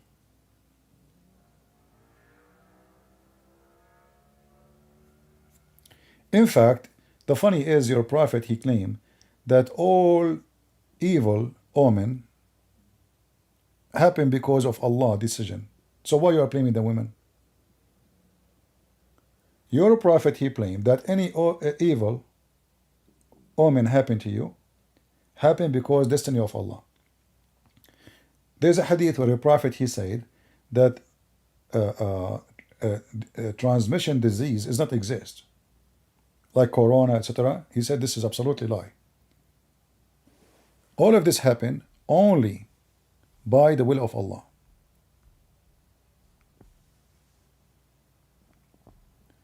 The Messenger of Allah said, there is no infection and no evil omen, but there is anything that may be source of a trouble that would come to your house, horse and or a woman. You see, look here, they don't translate really the whole thing, you know. Yeah. But anyway, read what is in front of you. So what is the source of disease happen to you? And let me show you this one. Your prophet, he claimed that nobody get infected by disease from a disease transition.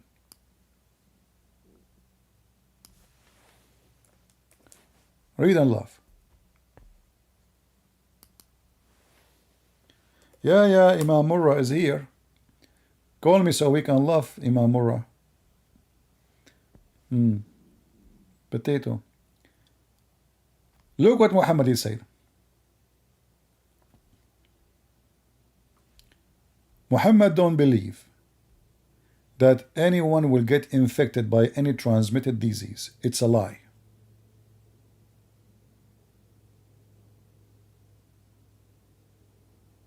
In fact, the translation is false. Look, they are not saying, they are just saying infection. This is not right. This is not right. It doesn't say only infection. It says la adwa. La adwa, which means no transition of disease. Let us see. You see, they keep saying there's no infection. False. It doesn't say infection. Look at this. Finally, we found a correct translation. Let's say close to correction. There's no transitive disease, no divination, but good omen pleases me. So Muhammad don't believe in any transitive disease. Do you see it? People, do you see it? And Muhammad repeated that many times. Look. He said, don't believe in transitive disease. Don't believe that disease can transport it from somebody to somebody. There's no such a thing. It's only just bad luck, omen. Good omen or bad omen.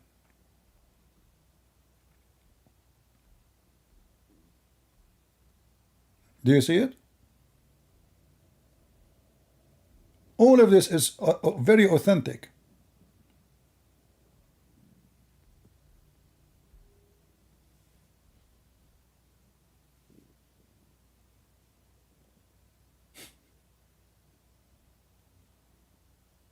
And look what the Muslim here says.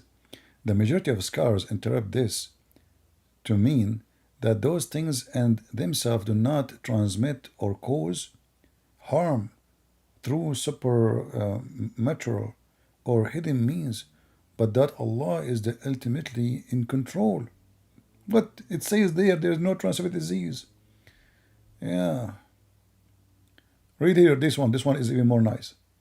Apostle of Allah, he said, there's no adwa, no contagious disease is conveyed without Allah permission.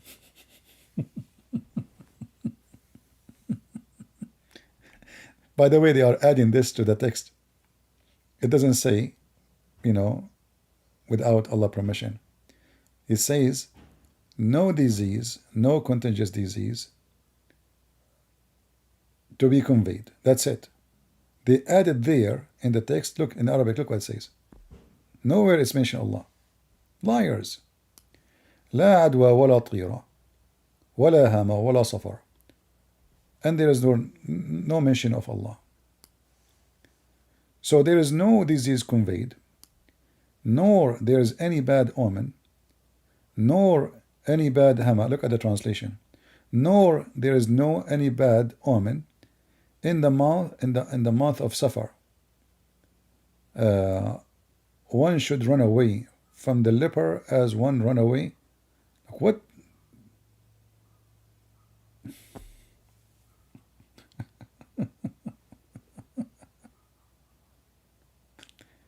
You just said there is no contagious disease, and now you are saying to me you should run away from the leper?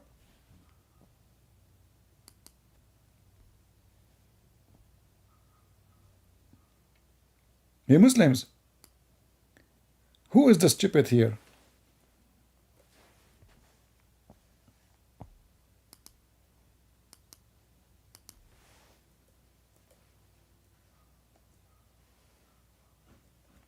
Anyone?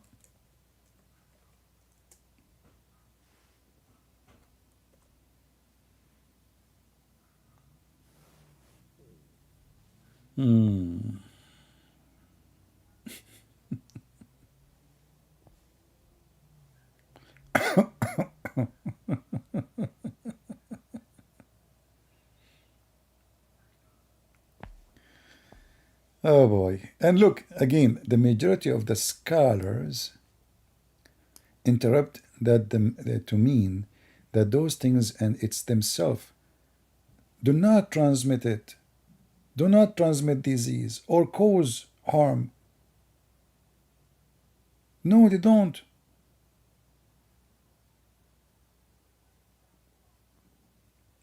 Why people don't see? But Allah is the one who caused it.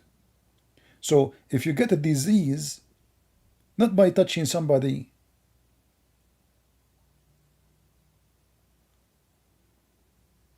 no, it's Allah. Disease don't, they are not contagious. They don't do that. There's no such a thing. It's Allah, He gave it to you. Pure science. Who can beat Muhammad, you know? No contagious disease is conveyed to others without Allah permission. False translation, by the way. Nowhere it says such a thing. It says no contagious disease. That's it. There's no Allah permission. Look how they lie, just to make it look better. Where Muslims, who is a Muslim who read Arabic, can call me and show me where it says without Allah permission. In fact, I can do this, just to show you how they lie. This is the link. Copy the Arabic text and post it in Google. You see, they add those things so the one who speaks English, he will think that Muhammad's saying something totally different, when in fact he is saying that no disease can be contagious. This is a lie. Contagious, sorry. Excuse me if I say the word pronunciation wrong.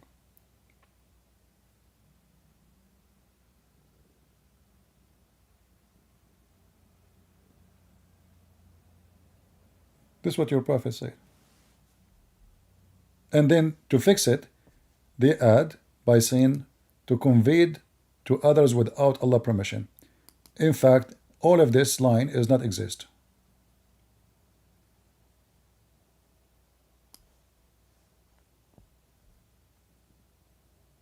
All of it. Use Google Translation and prove me wrong. Liars. No shame.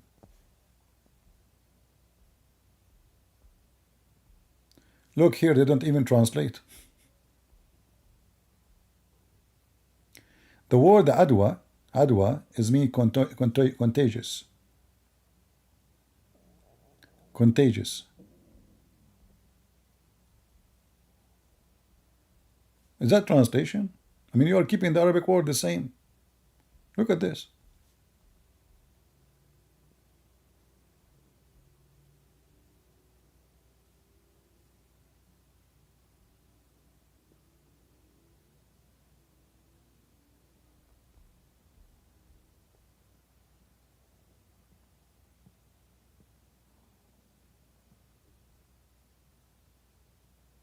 Do you see it? And this will tell us that Muhammad was really a very educated man and he was sent by Allah. Who can beat that? Nobody. Right? Nobody. How Dr. Muhammad knew this?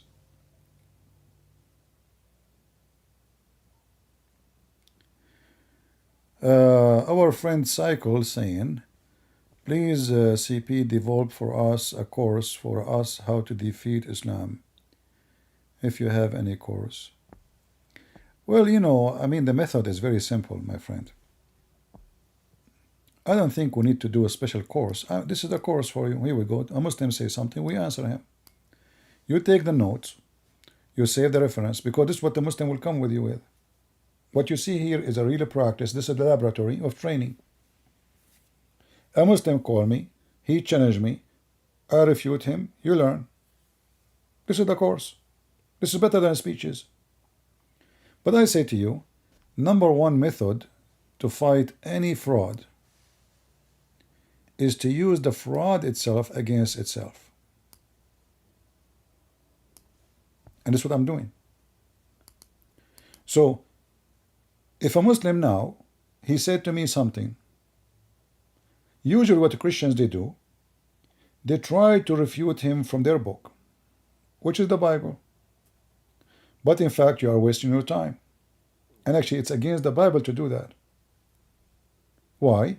Because a person who disrespects your book, the Bible says, don't throw your Jews under the feet of the pigs. So before you go to the point where you're going to share the Bible with somebody, you have to be sure he is not acting, behaving like a pig. Until that is proven, then there's no point of you. It's not even right to share the gospel with this person. So what the first step we do? We show him what he's saying from his book is a fraud. We use his own book against him. Like what I did all now. Until now, this guy was saying things to me. What I did I use any verse from the Bible? No. I opened the Quran, I showed him the Quran, I get him busted. And then when the person, he noticed that his book is stupid, and now he is listening. This is the time you share your jewels with the one who is listening, not with someone acting like a pig.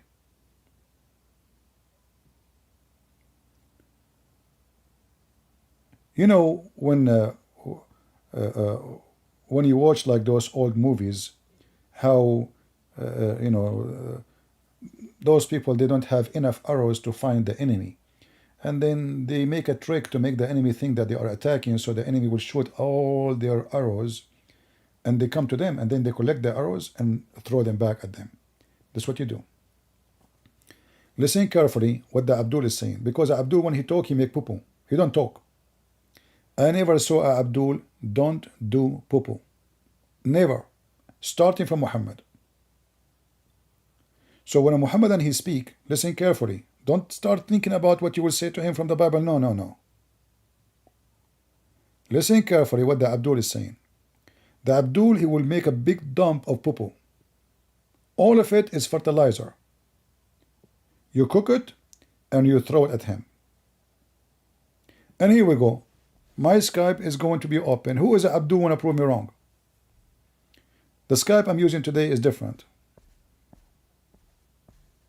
I have it actually in the info, but let me share it with you again.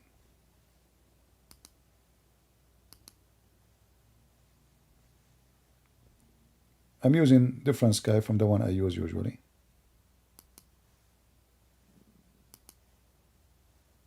Or is it the same? Let us see. Yeah, this is the one I'm using. Who is a Muslim would like to call me and prove me wrong? That I cannot prove him wrong from his book.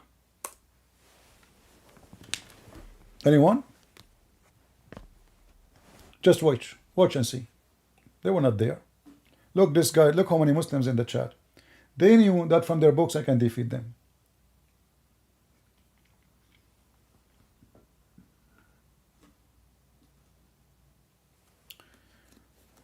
What is your opinion about the number of the beast in the back in the book of Revelation? Well, I cannot say that the number of the beast is exactly what the Arabic. It's possible. I saw, I mean, the idea. I think the first one who came with it is Walid Shabat.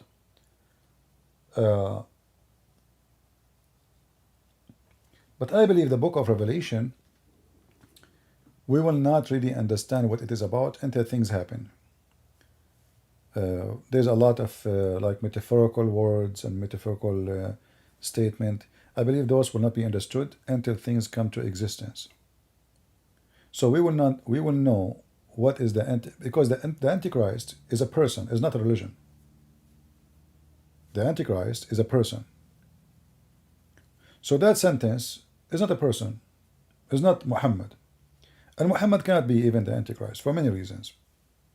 So I don't want to mix things up, but it's very weird that there's a match between them two.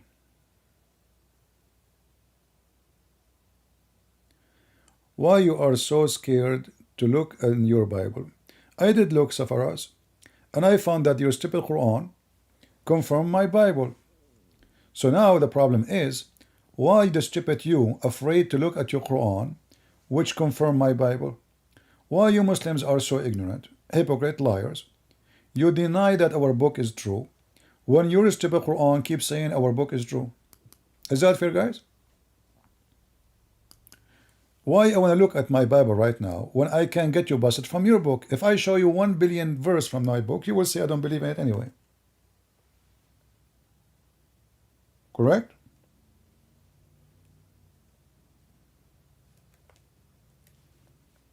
So the easiest way is to show you what your book is saying. And this is what you fear.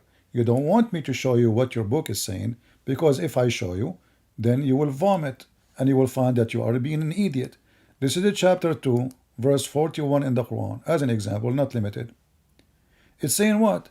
It's saying that the Quran confirmed the book which is with us.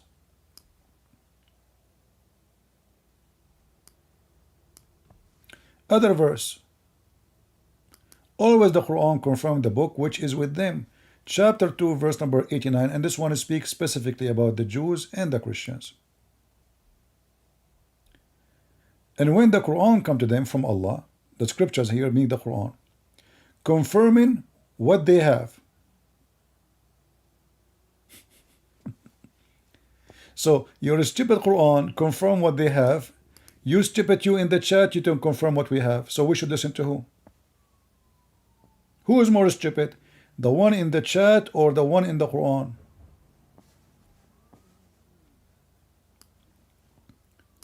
Guys, does it say confirming what they have? Or Christian Prince is making things up?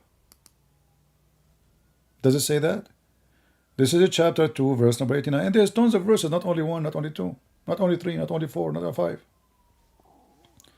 So this is the stupidity of the Muhammadan. They flood the internet with saying the Bible is corrupted. And then their stupid prophet, he says, no, hold on. I confirm the book with them. And not only that, in some verses says even مُصَدِّقًا لِمَا بَيْنَ يَدَيْهِمْ, what is between their hands. Specifically, physically. Not only what is with them. Like here, it says confirming what is with them. But other verses, which the Muslim they lie in the translation, it says مُصَدِّقًا لِمَا بَيْنَ أَيْدِيهِمْ, which is between their hands. And then you will find the Abdul like this saying to you, your Bible is corrupt. Number 3. What is the gentleman who says, do course to learn how to debate Islam? Listen to this. The Muslim believe that the Bible we have is sent by Allah. So what I should do to the Muslim who says Bible is corrupt? Say to him, okay, you're a stupid God. He could not protect his book. Is that what you are saying to me? So Allah, He sent down the Torah.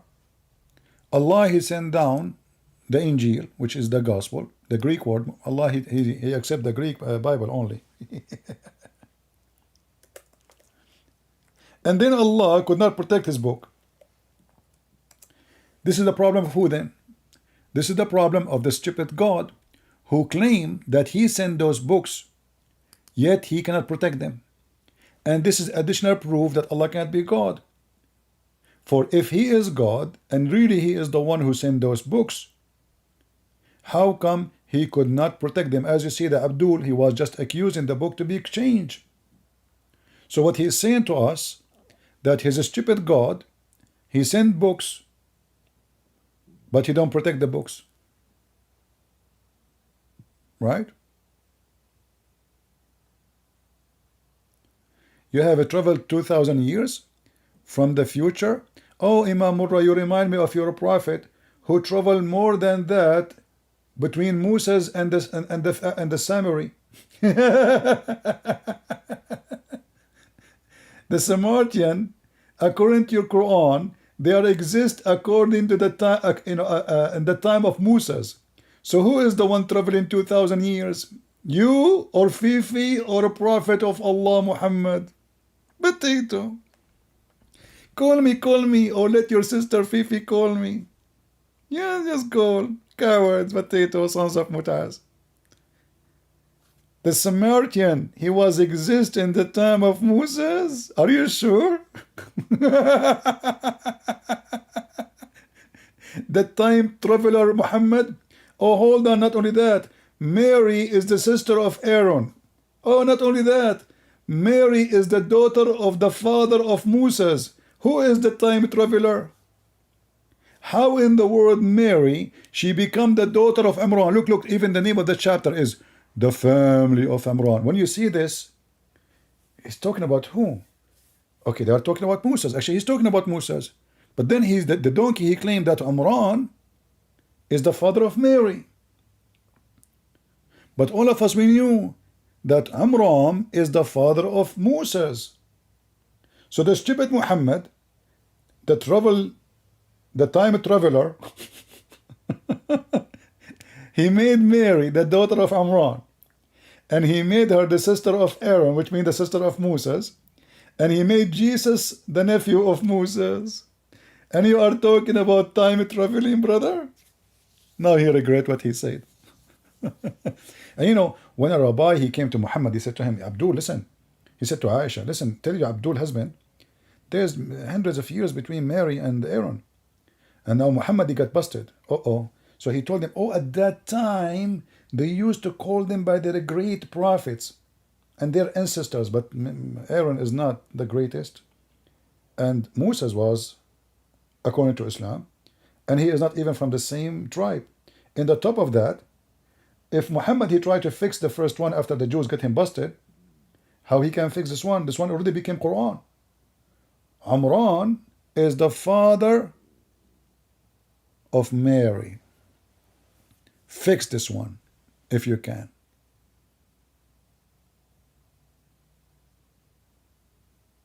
Can you? Who is a Muslim want to fix it? How Mary, she become the daughter of Amran, and Jesus became the grandsons of Amran, the father of Moses.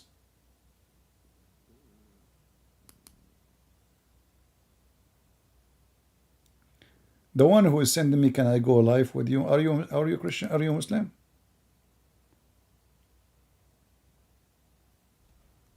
If you are a Muslim, you can text me.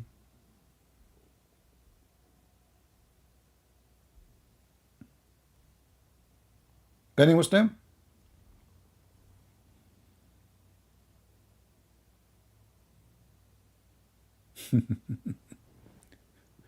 I mean, your prophet is so good in time traveling. And not to forget, by the way, when Muhammad, he went to heaven, he found Moses and Adam and Isa and Ibrahim and everybody there. But according to Islam, according to the Quran, all the prophets are dead. And they will be resurrected in the day of judgment. And Muhammad will be the first one to be resurrected. So how they are dead, he found them in heaven.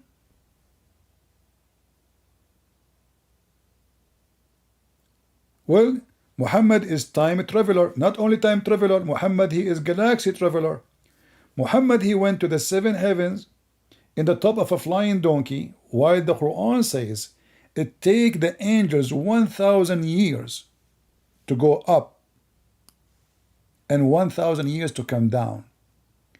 So how the angel was able to go in a few hours to go up and down when the Quran says it take 1,000 years? Any Muhammadan?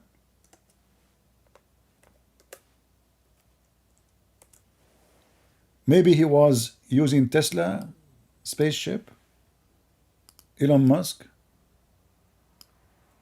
huh?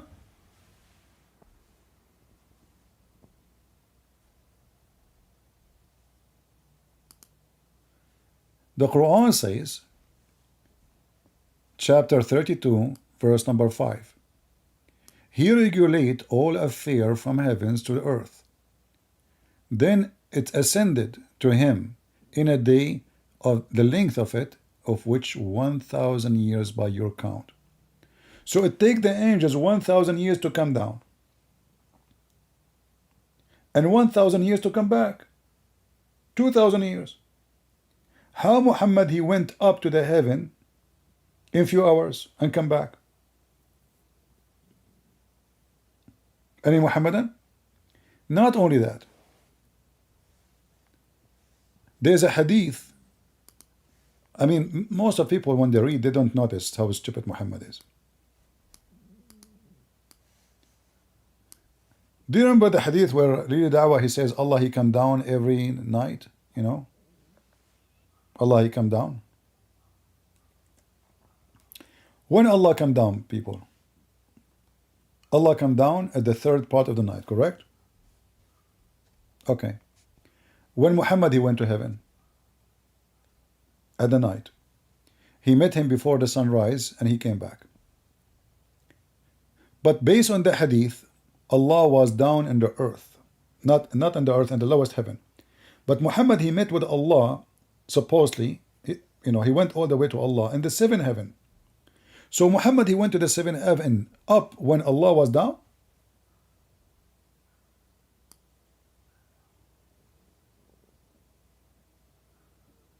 Huh?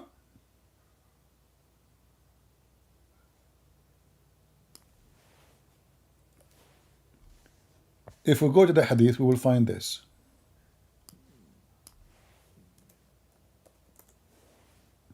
Oh, cannot be found. Give me a second.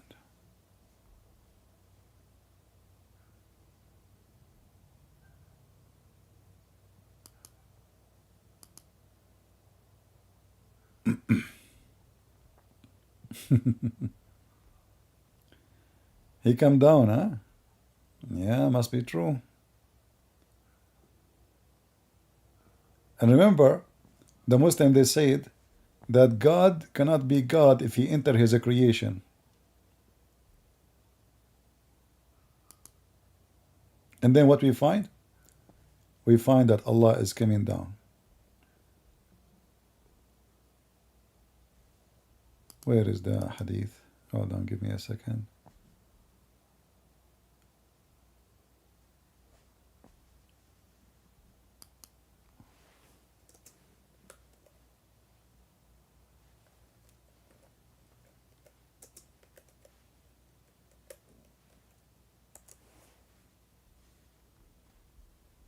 All right.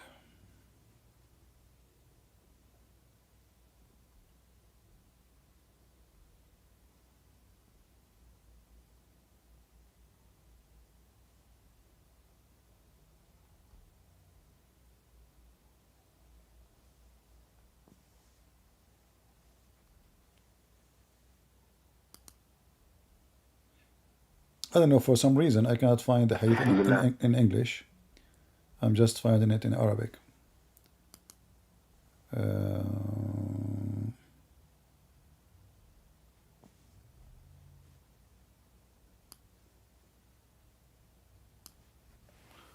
Let us try again.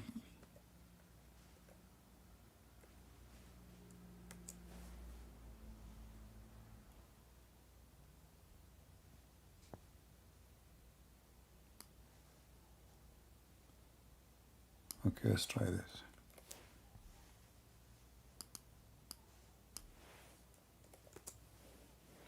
Here we go, finally. So if Muhammad he went up to the seventh heaven at night, while Allah is coming down to the earth, where Muhammad he went? Do you see it? Remember, the hadith says that Allah come down every night, not once a week.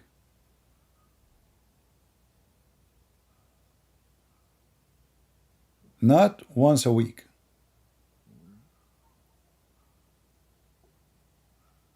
Do you see it? So if Muhammad he went up to meet Allah, how stupid it is that he is going there in the wrong time. Muhammad is going up, Allah is going down. It take Muhammad 1,000 years to go there. That's what the Quran is saying. If he is riding an angel. The Muslim they say to you that the angel of Allah are made of light, and that means their speed is the speed of light. That's what they say. There's tons of articles about it. And based on this, imagine how close Allah is to us as distance.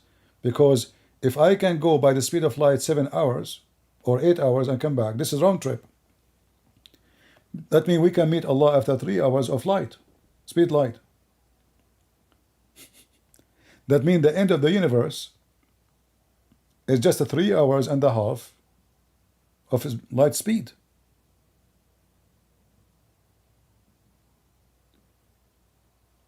But we know that this is absolutely false. Based on what scientists they say, nobody knows actually where is the end of this universe. I mean, how many millions of years of his light speed, not thousands of years. Not 3 hours.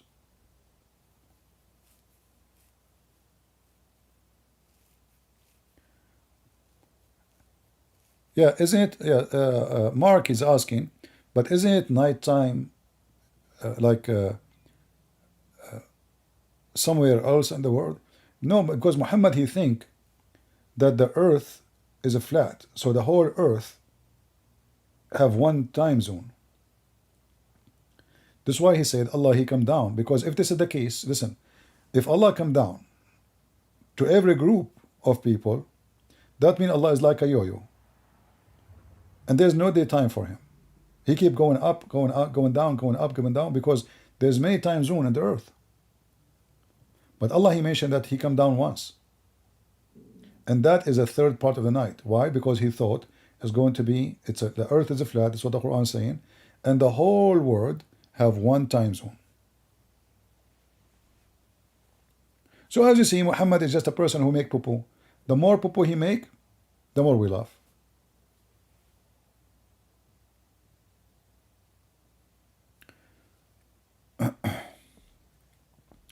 Quran, is just a collection of stupid stories. And the smart one is the one who connect, let us say, the dots together. If you just read a plain text, there's nothing there really. You have to connect. You have to take notes. You have to learn. And from there you can connect the dots. If you are just reading, you will go nowhere. You will be just like many people who read and read. Their reading is meaningless. Right? Let me see Skype if there's anyone. Until now, I don't see any. I think those are old messages.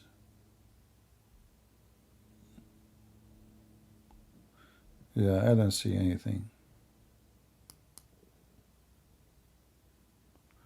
All right.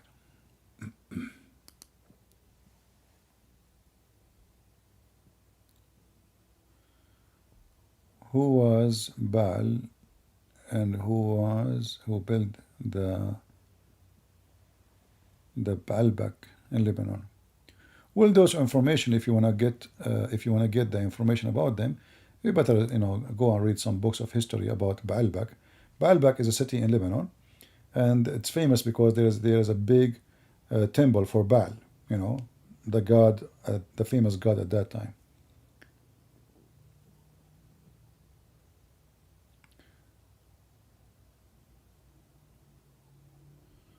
All right.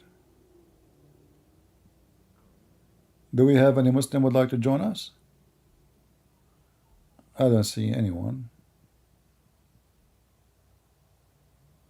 I'm going back in the chat to see if there's anything. Okay, a person asking, what is your opinion about chapter 2, verse 109?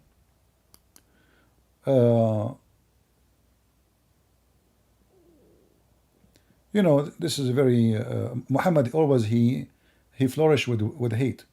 So he cannot answer the Christians, he cannot refute the Jews. So he's telling them, those Christians and Jews, they wish to make you to leave Islam, you know, after you became a believer, because they have, you know, they have envy in their heart. Don't listen to them. It's just a way to make people not to listen. The same thing Muhammad he did. He said to them, when somebody start making fun or questioning the Quran, leave. Instead of refuting them, leave them until they change the topic.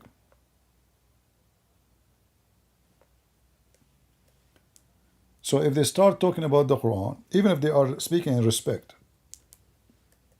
like they are asking you questions, you know, and you don't know, as usual, Muhammad himself could not answer, so how the Muslim they will answer?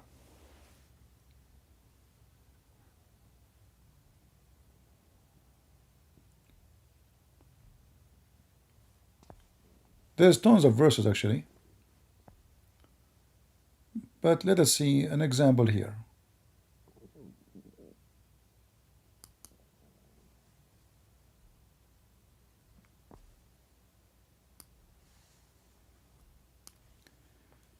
And you will notice right away what Muhammad, the Muslim translation, he has called it vain talk. What is that vain talk?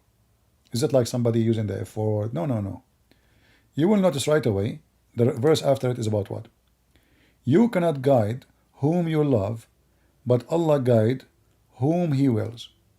So what he called vain here is the one who is debating you about your logic, your reasoning. So, okay, he don't want to, you know, like I could not convert him.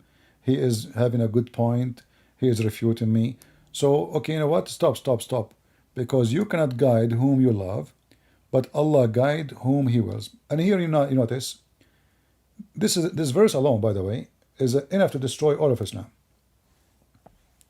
Anyone can tell me how? I will not say anything. I will wait for you to tell me.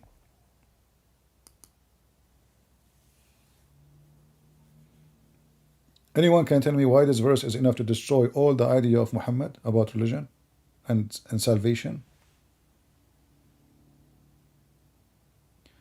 Why you don't come live in the daytime? I was here in the daytime, my friend. I was live since 4 p.m. or 5 p.m. I forgot. 5 p.m. I think. 5 p.m. Yeah. Yeah, so this is still daytime.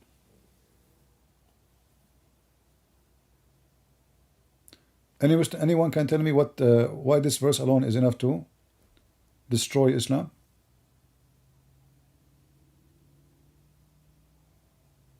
Predestination, but it's about what? It's about guidance. So the Quran cannot guide us, Muslim cannot guide us, Muhammad cannot guide us. It's just Allah's decision. So what the point? Can you guide yourself? No. Can Muhammad guide you? No. Can Islam guide you? No.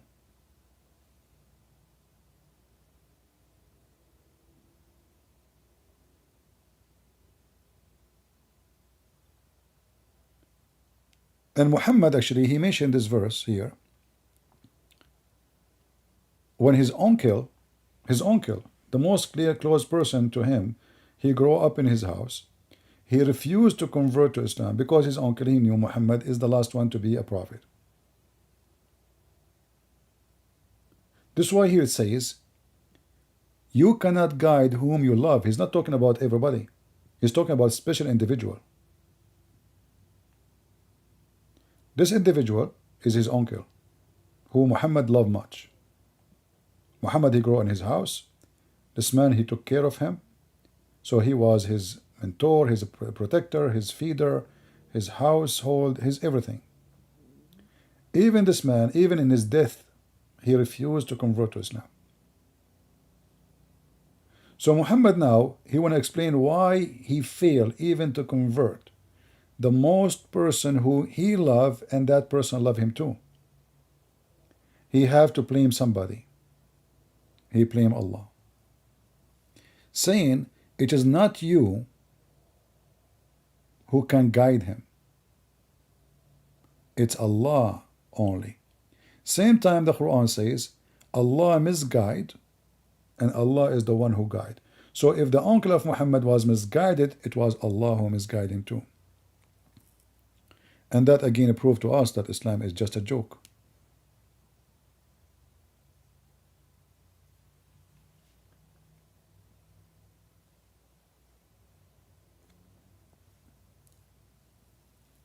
Any Abdul? The Quran is making it clear that Allah is the one who misguides. You see, actually, my book name is what? The Deception of Allah. Go and read the first verses. And go on, if you have the Quran and Science, it's complete to the first one.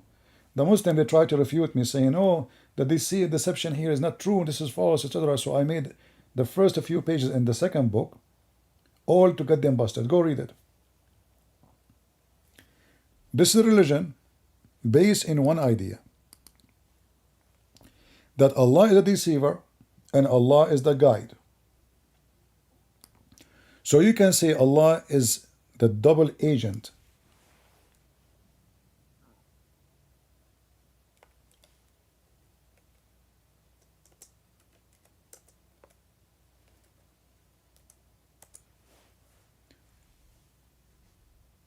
Allah, he guide who he will, and Allah, he misguide who he will. All those verses, look.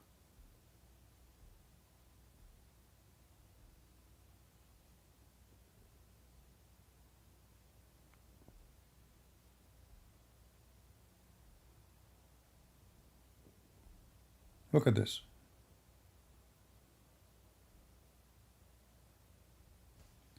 In chapter 13, verse number 27, prove to us clearly that the Quran is the book of the devil.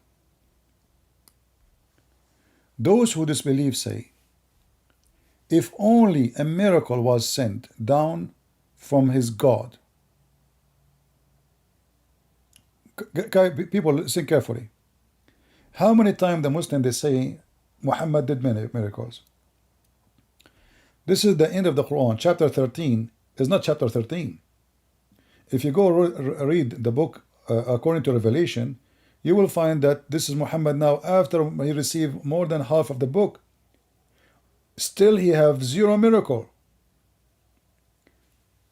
Those who disbelieve say, if only was sent down only miracle, just one, so we can believe. Say, Allah misguide whomever he wills and guide whomever he will. Do you see it? So who is the one who misguide them? Allah. And who is the one who will guide them? Allah. And what the verse confirm? Muhammad have zero miracle. Change the translator.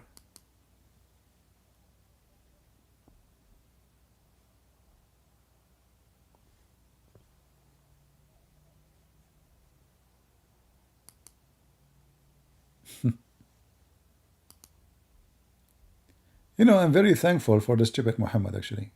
I'm so glad he is so stupid. Otherwise, that will make it hard. I mean, he is so stupid, and there's still you will find somebody he convert to Islam because they are ignorant.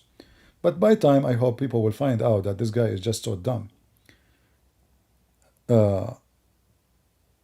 You will notice here the Muslims, they are using the word who leave to stray. But in fact, the correct translation is yudil. For it is deceive. And all what they ask for is just one miracle. How come Jesus have tons and hundreds and millions of miracles, Muhammad have none? And that proved to us, by the way, that Muhammad miracles in the hadith are fabrication. Because why we have miracles in the hadith, but we have zero miracle in the Quran?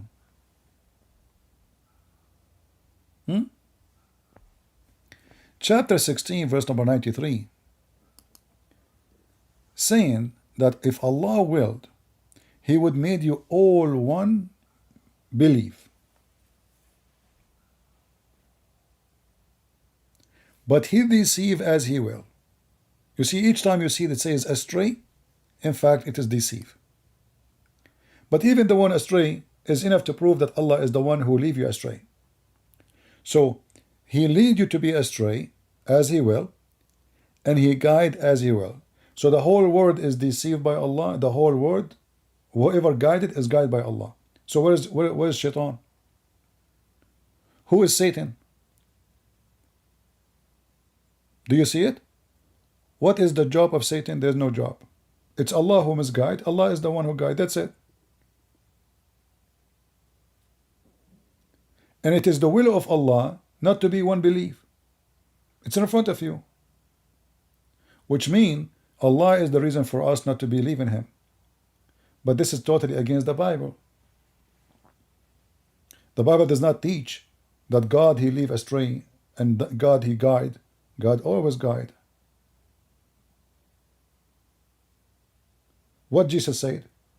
Who is the father of all lies? You guys tell me in the chat.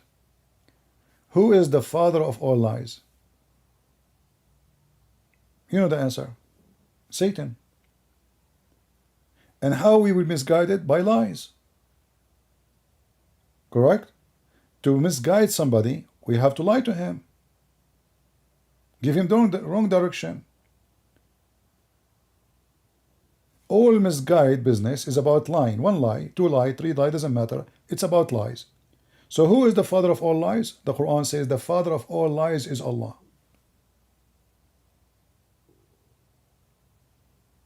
It's in front of you.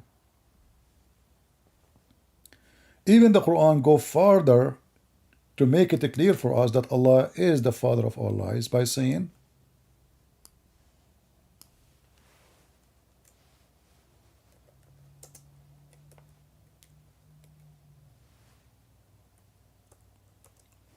read and laugh. Chapter 7, 186. Whoever Allah misguided,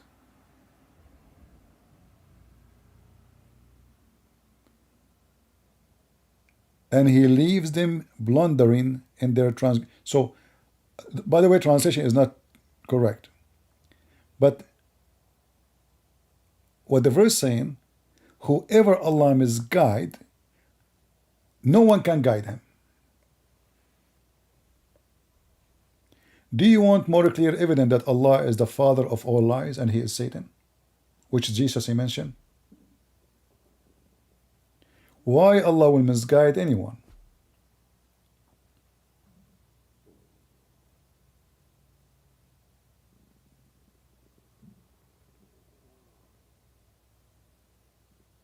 Are we taking reference for the people who are trying to learn? Are we saving reference?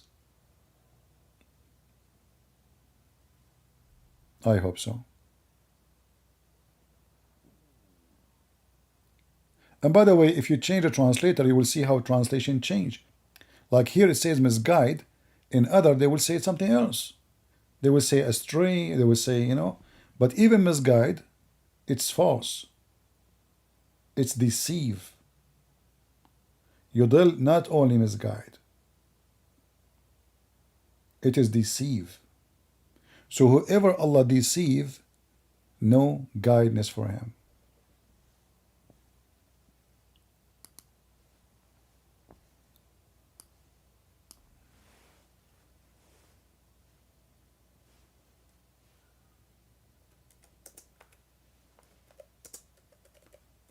We have endless numbers of verses, you know.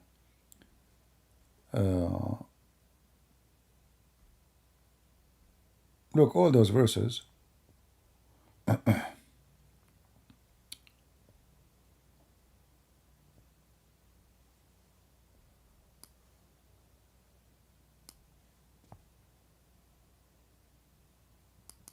Look at this one. Guys, look at this one. Isn't this beautiful? Isn't it beautiful that the devil, he incriminate himself? Chapter 16, verse number 37. Even though you may be concerned about their guidance, Allah does not guide those who misguide, who He misguide. Who is the one who misguide them?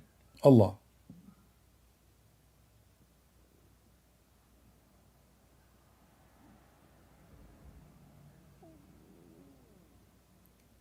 Do you see it? If you change the translator, let's see the translation of who? Chapter 16, verse number 37. This is a Itani. Let us see a different one. Hilali Khan.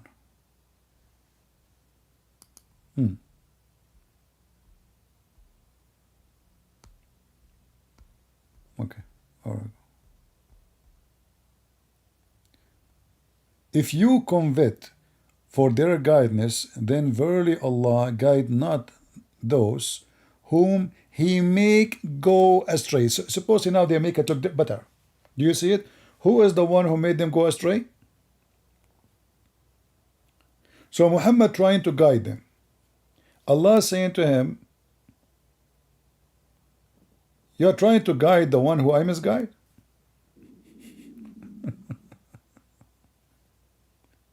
How in the world this is the book of God?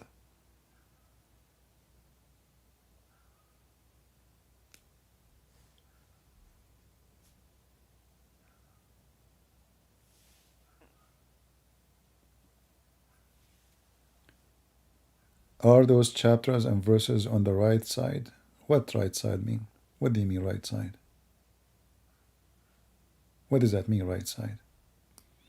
This is a page, have Arabic and English. The one in the left is Arabic. The one in the right is English. It is left side and right side. Anyway, I hope today we cover off all those topics we were talking about. And I hope we learned something good for today. I'm going to say thank you all for being here for today. And don't forget to subscribe and share our videos and download for free. All my videos are for free for you. And I hope you share them with your children so they can learn, educate themselves. We are here to share the truth, and our truth offend many people. That's why we need you to download the videos and share them, because as you know, they fight me. They fight me and they try to stop me. I have millions of, I don't want to say millions, maybe a million, I'm not sure, videos. But as you see in my channel, I cannot even keep more than few. And soon I will delete few or many of them. The reason is YouTube never treat me nice. YouTube lately tried to tempt me with their money. So they allow me to collect donation, and I don't want that. So you can help me. I'm not going to ask you for a donation.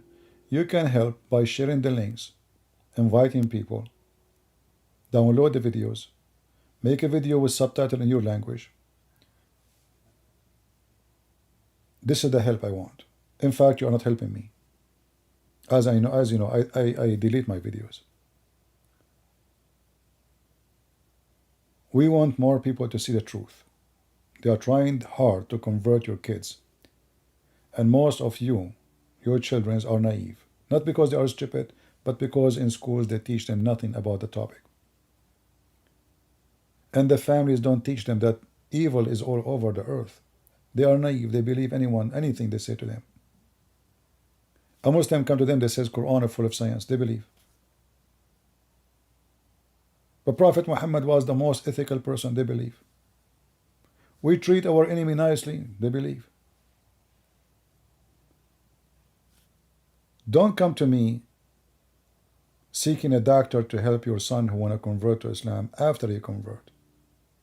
You should take the medication before. This is called vaccine.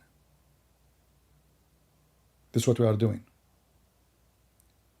The vaccine is education. The Bible says that my people have been destroyed because of their ignorance. Ignorance is our enemy. Even Muslims themselves, they believe in us as enemy because of their ignorance. If they knew Christianity really truly, they will never be our enemies. But because of their ignorance, and because Muhammad misguided them, as we see the Quran saying that, they take us as enemy. They want to kill, they want to hate everybody. So if you believe that we should fight ignorance, then do your part. Otherwise, time will come and you will be infected. And don't think that those things doesn't happen to you, to your household. Oh, my kids are smart. If you never told them, somebody will deceive them. Muslims are professional liars. You know what professional mean? Professional. Been trained all their life to attack Christianity. Christians been trained nothing. Not to attack anybody. Christians go to the church, and all of you know what I'm saying. You go to the church, you worship Jesus, you pray Jesus, you pray for everybody, you go back home. Nobody teach you about other cults. Nobody, no, they will actually, they will. They will teach you, but not about other cult. They will teach you to hate other Christians, some of them. They are so good to attack each other, Protestant and Catholic. Big mouth. But the second you say Islam, they go mute.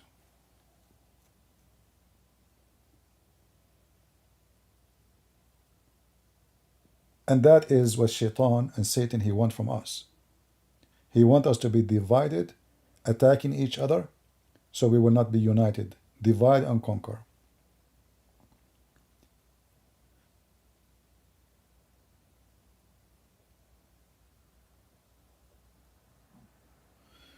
You heard of Adam Seeker? My friend Adam Seeker, he converted out of Islam because of me.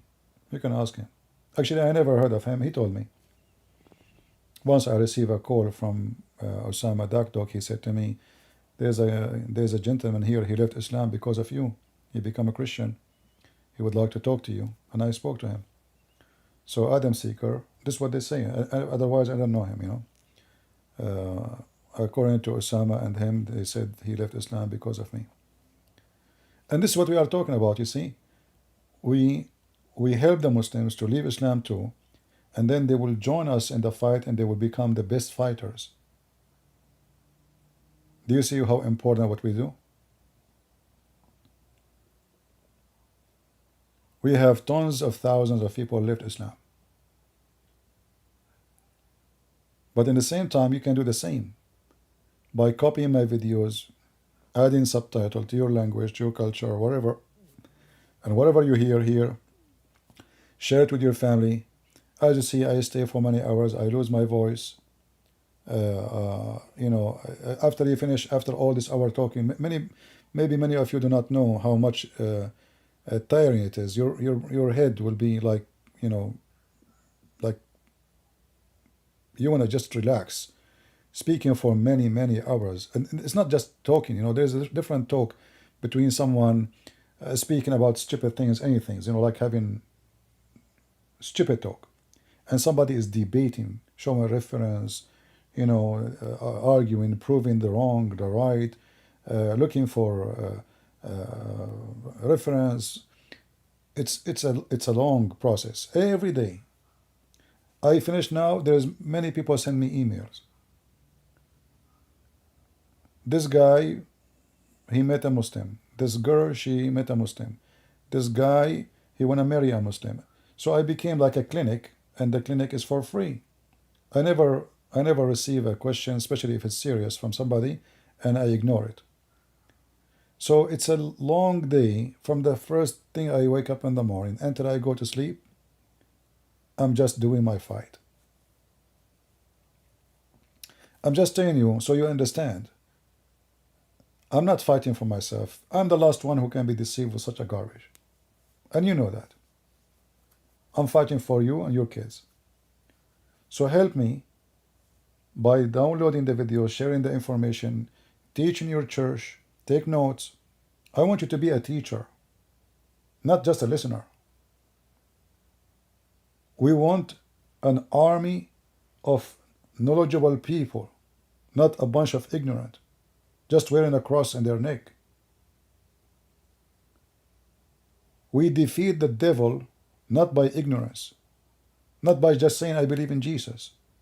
Because the devil, he knew how to come to you. He knew where's your weak spot. And he will do his best to defeat you. So you have to have knowledge in your book.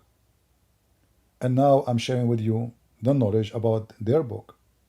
This way, you can defeat them in any way they come to you, from your book or their book. And my best advice is, when somebody tries to defeat you from your book, beat him first with his logic. Use his book. For that is the most effective.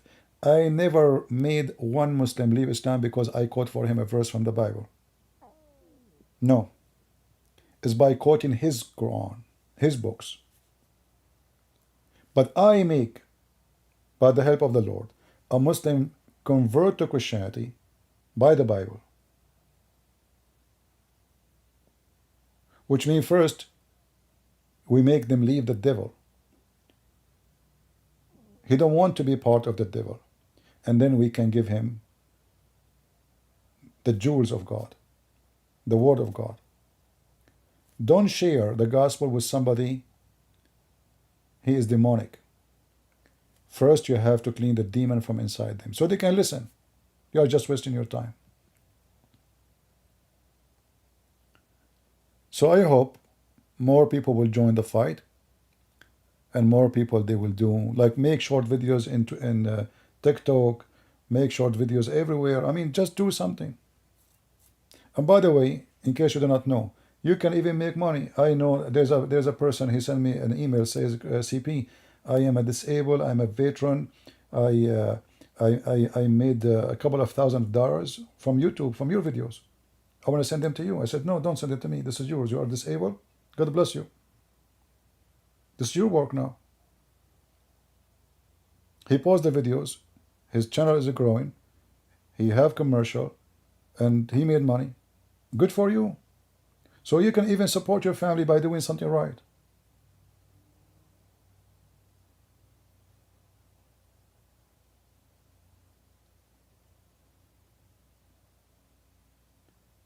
Let us work. The Lord, he don't want just believers. He want warriors who love to work and serve him. The Messiah himself, he washed the feet of his disciples. The Messiah himself, he walked from cities to cities. He was not sitting in a chair and people coming to him. He goes. He goes to them. Are you better than the Messiah? He came to us. He humbled himself. He took the cross. This is not just a work. This is way beyond work. So if we cannot be Christian just by defending the faith and doing what a Christian should do, so what are you about? What is it? What is your Christianity? It's just by waving your hand to Jesus? That is not what Christ he wants. So we are victorious, and we defeat them, and they fear us. They fear the Bible. They fear the truth. Why? Because the Lord, he said the truth which will set you free. And the Muslims, they are afraid from to be set free. And we are here to free them. If no Islam, there is no war right now in Gaza. If no Islam, there is no terrorism around the world. Peace will be in India. Peace will be in Afghanistan. Peace will be in Indonesia. Peace will be around the world. Islam is proven to be the most demonic, evil, satanic belief. As the Lord, He said, from their fruits you shall know them. And we share with them their fruits. In fact, they themselves, they share their fruits with you. And now they are so smart, they record themselves with their fruits. Raping women, kidnapping children, beheading people. They are so proud of their evil. And just to let you know, there is some people who they are mentally ill, demonic in their heart. They appreciate evil. That's why they convert to Islam, even after they see all those videos. Because inside their heart, they are satanic. There's many people who they are criminals. They find Islam very much fit with them. Islam is a crime. So why a criminal will not love a crime? So join us in the fight and don't be a potato couch. Thank you all for being here. May the Lord bless you. And this is your brother Christian Prince was serving you humbly for today. Take care. Bye-bye.